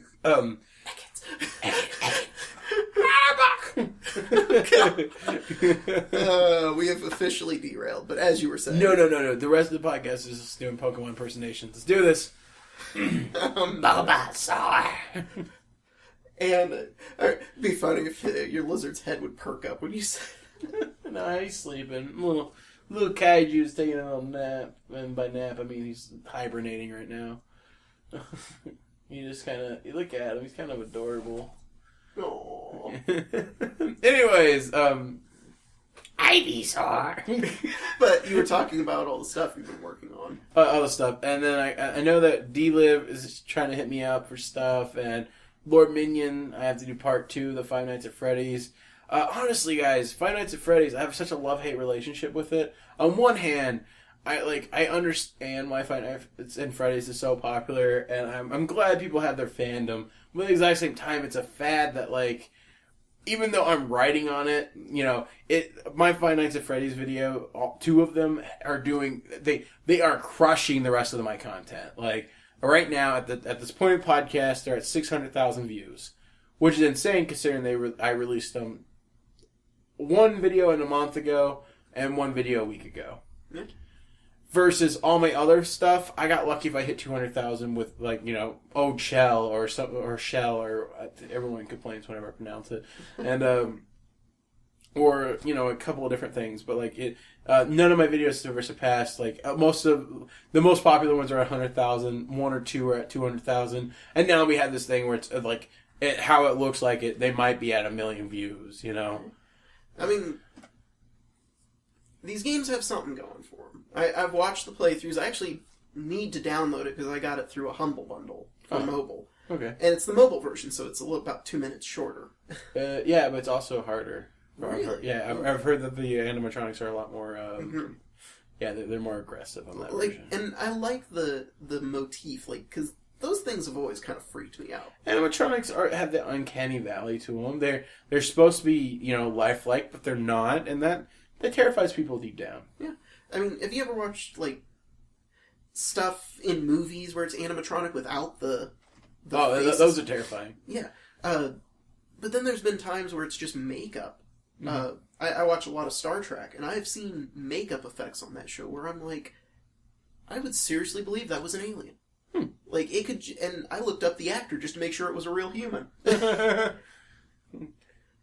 Or the you know, you see how the raptor suits worked in the original Jurassic Park, which I'm really excited about the new movie coming out. The new one, yeah, I'm excited, but I'm also like, do we really need it?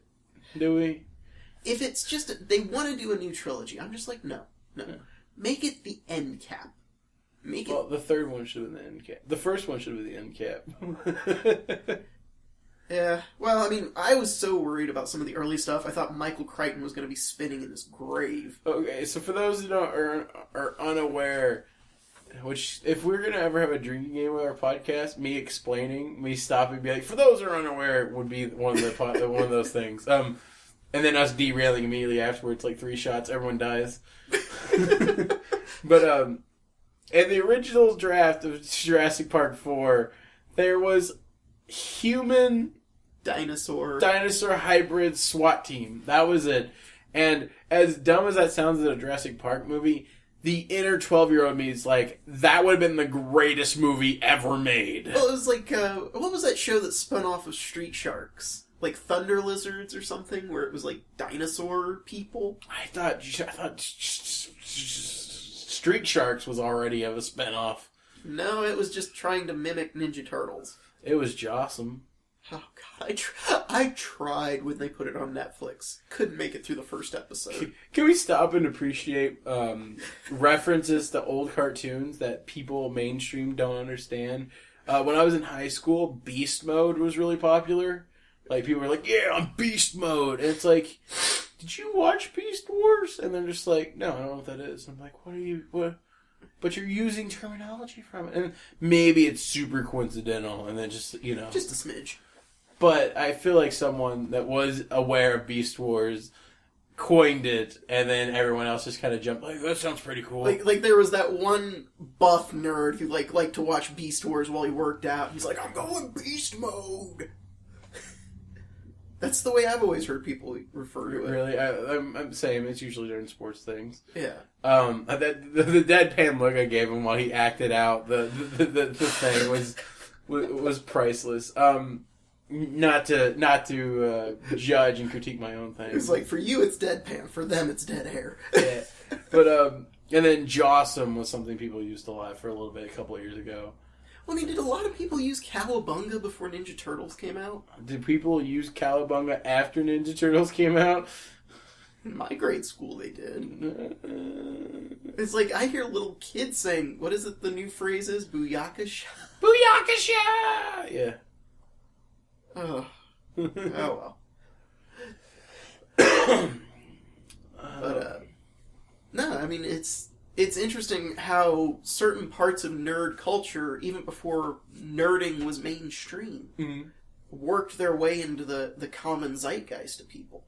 Speaking of, nerd culture, so some of my students at school, there's two of them that walked in last week, and before they were very, the same type of, how they dress was kind of the same, hoodies, t-shirt, whatever, casual thing. And this week they walked in, the girl of the group had purple hair cut, shaped on one side and just, got longer on the other. Over on the other. And then also was wearing, boots, she scarf and everything. And it was like, holy crap, she looks like an art school, when you think of, art school confidentiality or just anything where you're like, oh, art student, that's who it is.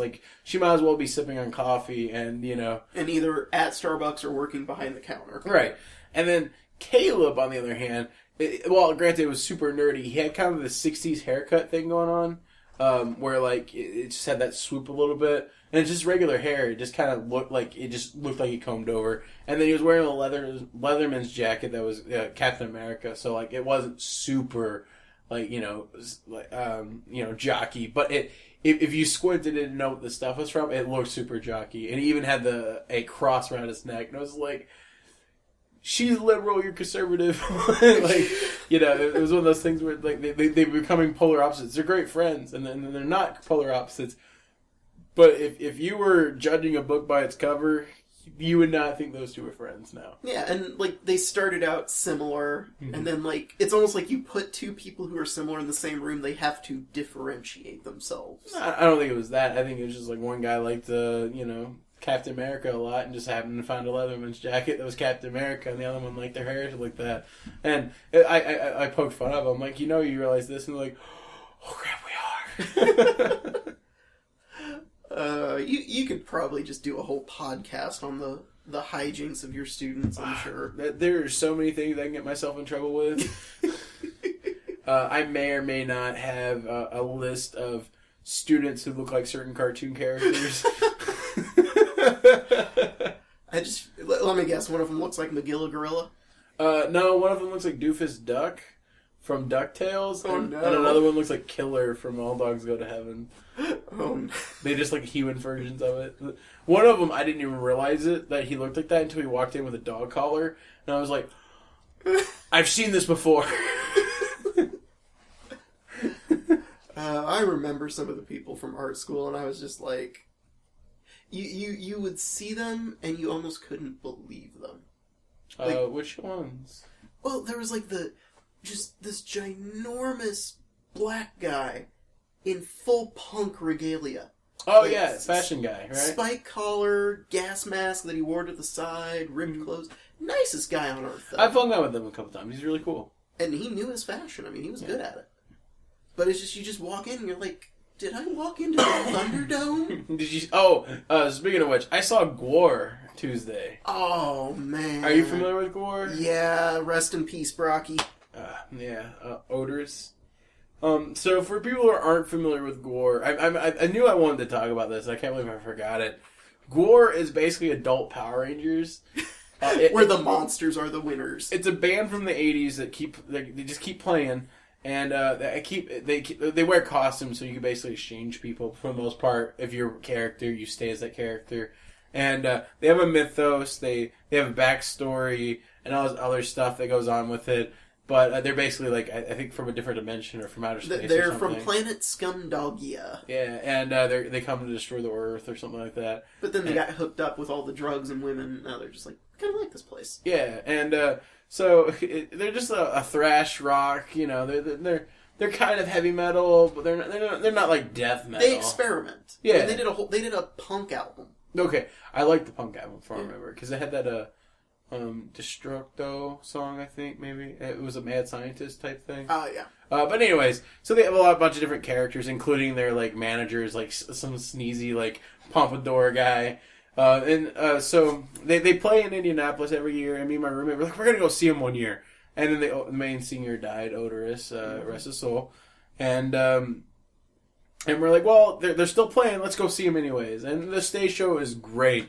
And basically between songs or even during songs, they will have characters come on stage, and they'll either tear off their faces or at one point there's a lot of like talk about like who's going to be the new lead singer now that the Odorous is gone. So that's part of the story. And there's a part where like this guy with a chainsaw for arms, like, I'm going to be it. And like someone winds up tearing off his arm and then using it against someone else, and then, like, it sprays blood, so, like, it looks like that they're sawing through someone. There's a splatter zone at any of their shows. Yeah, I was going to say, there's basically a splash zone. And it was fantastic. The music, I'm okay with it. I'm alright with it. You go for the show. Yeah, you don't go for gore for music. Like, I got to talk with Brocky, Odorous, when he was at Days of the Dead or Horror Hound, I forget which. And it's so funny, when he takes off that costume, if it wasn't for the, like, monstrous tattoos on his arm, you could mistake him for a youth pastor. Well, it's funny because, like, apparently the people in front of us realized that standing next to us during the opening acts was the drummer outside of his costume. Oh, nice. Because they wear these monster costumes, you don't know what they look like in real life. I mean, obviously you can Google them, but for the most part, if on the street, you just wouldn't know, you know? Yeah. And it was a lot of fun. I got a lot of blood sprayed on me. Me and my friend... me and my roommate, Austin, were just like, we're really, really worried about getting back in the car afterwards. Not during the show, but before the show. We thought there was going to be corn syrup or something in it to where it would be like really sticky. But it's actually just water and like food coloring to protect the suits because, you know, so much stuff gets on there. And it was a lot of fun. It was just really interesting because the concert was at the Vogue. Yeah. And, I mean, they're spraying so much fake blood and a bunch of other liquids all over you. And, like, I got covered. That was fun. In fact, the people in front of me grabbed me because I wound up talking to them a little bit, but, you know, between shows. And the guy's like, oh, it's your first concert? Cool. So when the blood started spraying in our direction, I got pulled in front of the thing. And so I got full blast. Nice. But it was a lot of fun. It was a blast. In fact, most of my friends went. Sorry, I didn't know you were a gore fan, or else I would invite you. Since Brocky's passing, it just wouldn't feel the same. Have you been to him before? No. It's just I met him, and he was just he was an artist through and through. I mean, he was art school graduate, started the band as a joke to open up for a regular band. And it just kind of took off from there. That's cool. They did an episode of Kid Next Door, apparently. Yes, did you see that? Yeah. They're called ROG. That's gore backwards instead. And it's the episode with Slamwich, where like the first part of the episode is them in a cafeteria, and then the mother, I forgot what her name was. I forget the lunch. Mother Stuff'em or Grandma Stuff'em, and she, like, summons her giant slamwich, and then the kids summon a giant gerbil? Hamster? Yeah. It's some rodent named Joaquin. Yeah. And but the music is straight up gore, just the lyrics are changed to be child-friendly. Yeah. And have you ever watched the show Holliston? No. Brocky was in that as Odorous. That's cool. He played the guy's imaginary friend. So, like, whenever he needed advice, he would just go in his room, and Odorous would just bust out of his closet and be like, you know what? You're stupid. Here's your solution. That was produced by the same people, though, right? It wasn't just like... that was part of Slave Pit TV. It was on Chiller, or whatever the horror TV channel was. Yeah, but that was a production by Gore's production team. Okay. So, at first I thought, that was, random cameo. But no, I think I've heard about that. He did appear in Viva La Bam. Yeah.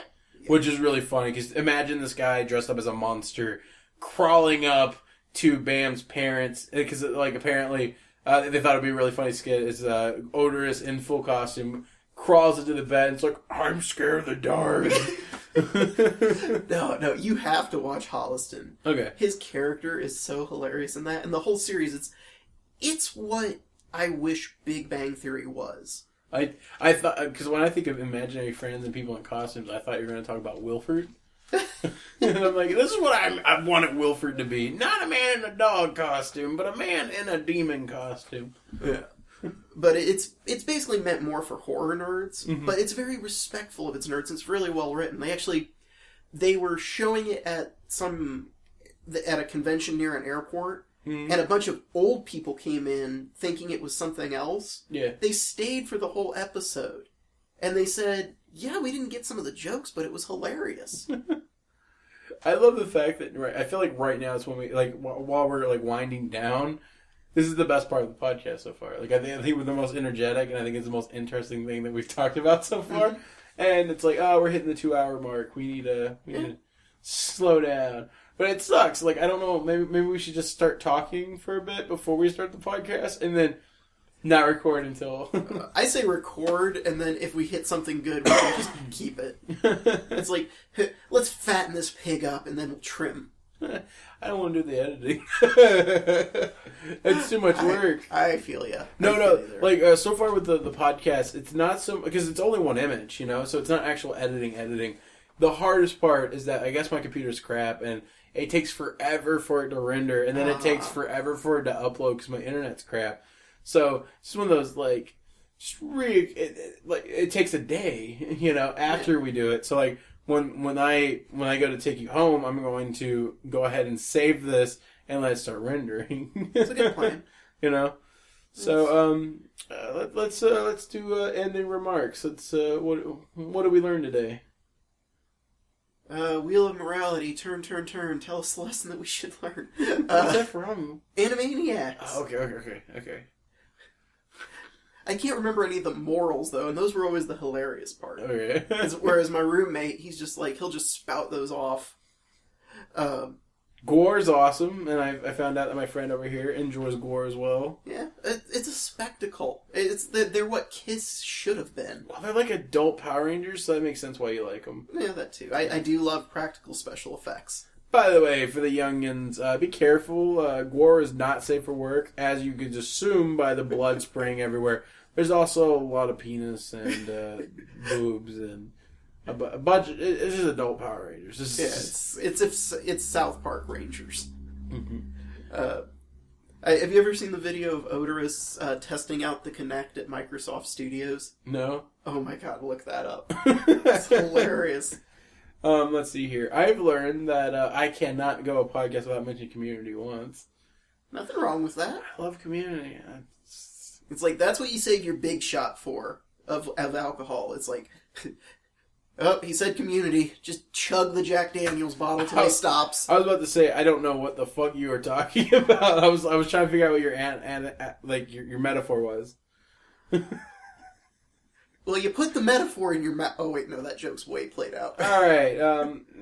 You want to plug anything? Follow me at BitterNerd at Twitter. It is my handle. It's not my exact Twitter address, but you'll find me by going by BitterNerd. Really? I couldn't figure out how to change it. We'll look.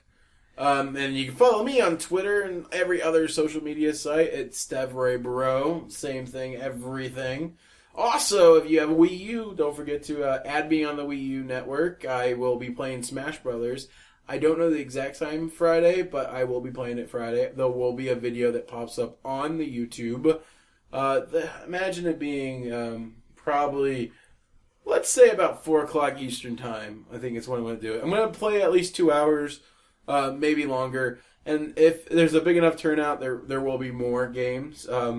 YouTube did well enough. I think I'm going to buy that converter. There's a piece for the PS4 or PS3. I don't have PS4. I wish I did.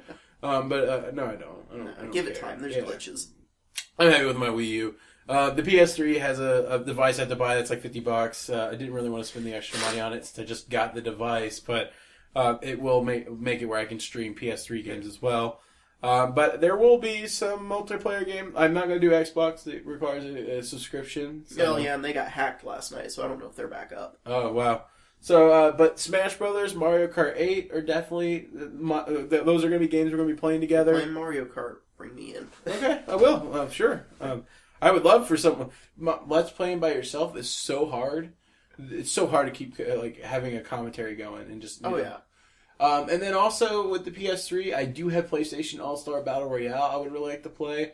I wouldn't... What? It's such a long title, I know. Yeah, I think it's the only multiplayer game I have for the PS3. I have Portal 2, but that's not really something... I guess I could play with a random fan. Random fan shows up, you just put a death portal under him. But yeah, but at least those two, and, give you guys suggestions of other multiplayer games. I prefer console over PC. My PC's not the greatest thing ever, but I do want to play games with you guys. I do want the gamer channel, StevRayBro. By the way, if you look, it's the one without branding. There's a Mario Kart footage video test just to see if I can do 60 frames per second, which I can. But yeah, so if you guys have suggestions for console games that I can get that is multiplayer where we can all play together, there we go. And if you have any suggestions where you want to hear me talk more, just say Power Rangers. Yeah, just it's a lifeline. Oh man, he's not talking much. Power Rangers. Yay. Yeah, he's the Power Ranger guy. He, like I said, he's thinking about doing videos. Let him know in the comments down below. Say, hey, I want to see you do more Power Rangers stuff. Or not Power Rangers, but let's see those toy reviews. Yeah, suggest anything that's come out recently. Probably going to be making another trip to Toys R Us in 2 weeks. Yeah, I can let you borrow the Ben 10 toys I got. Review. Fiddle with it. It's crap. It's not crap. It is crap. The sculpts aren't bad. Ben 10, while some people don't like the design, he does work well in 3D space. Oh yeah, for as flat as Wyatt's stuff is, it works good. Just look at Transformers Animated. Oh man, Transformers Animated. Next week, Transformers. Why not? In disguise. Yeah, Transformers Animated Prime and Beast Wars is what I know. You know a lot more about Transformers than I do. I do. We might get Tristan to talk more. As I talked over him. But don't feel bad, you know the best parts of Transformers at the moment. I know Beast Wars and Transformers Prime and Animated. I do enjoy animated. Alright, so I think that's basically the end of the podcast. I appreciate every single one of you guys who have stayed this far in it. And if you are one of those souls, what should I do? I want to do something to get back to them. Well, I mean, you're doing the draw your viewers thing. Put in the comments, if you made it this far, put in your favorite color. Mm-hmm. And I will randomly select one or two of you guys, and I will send you a postcard.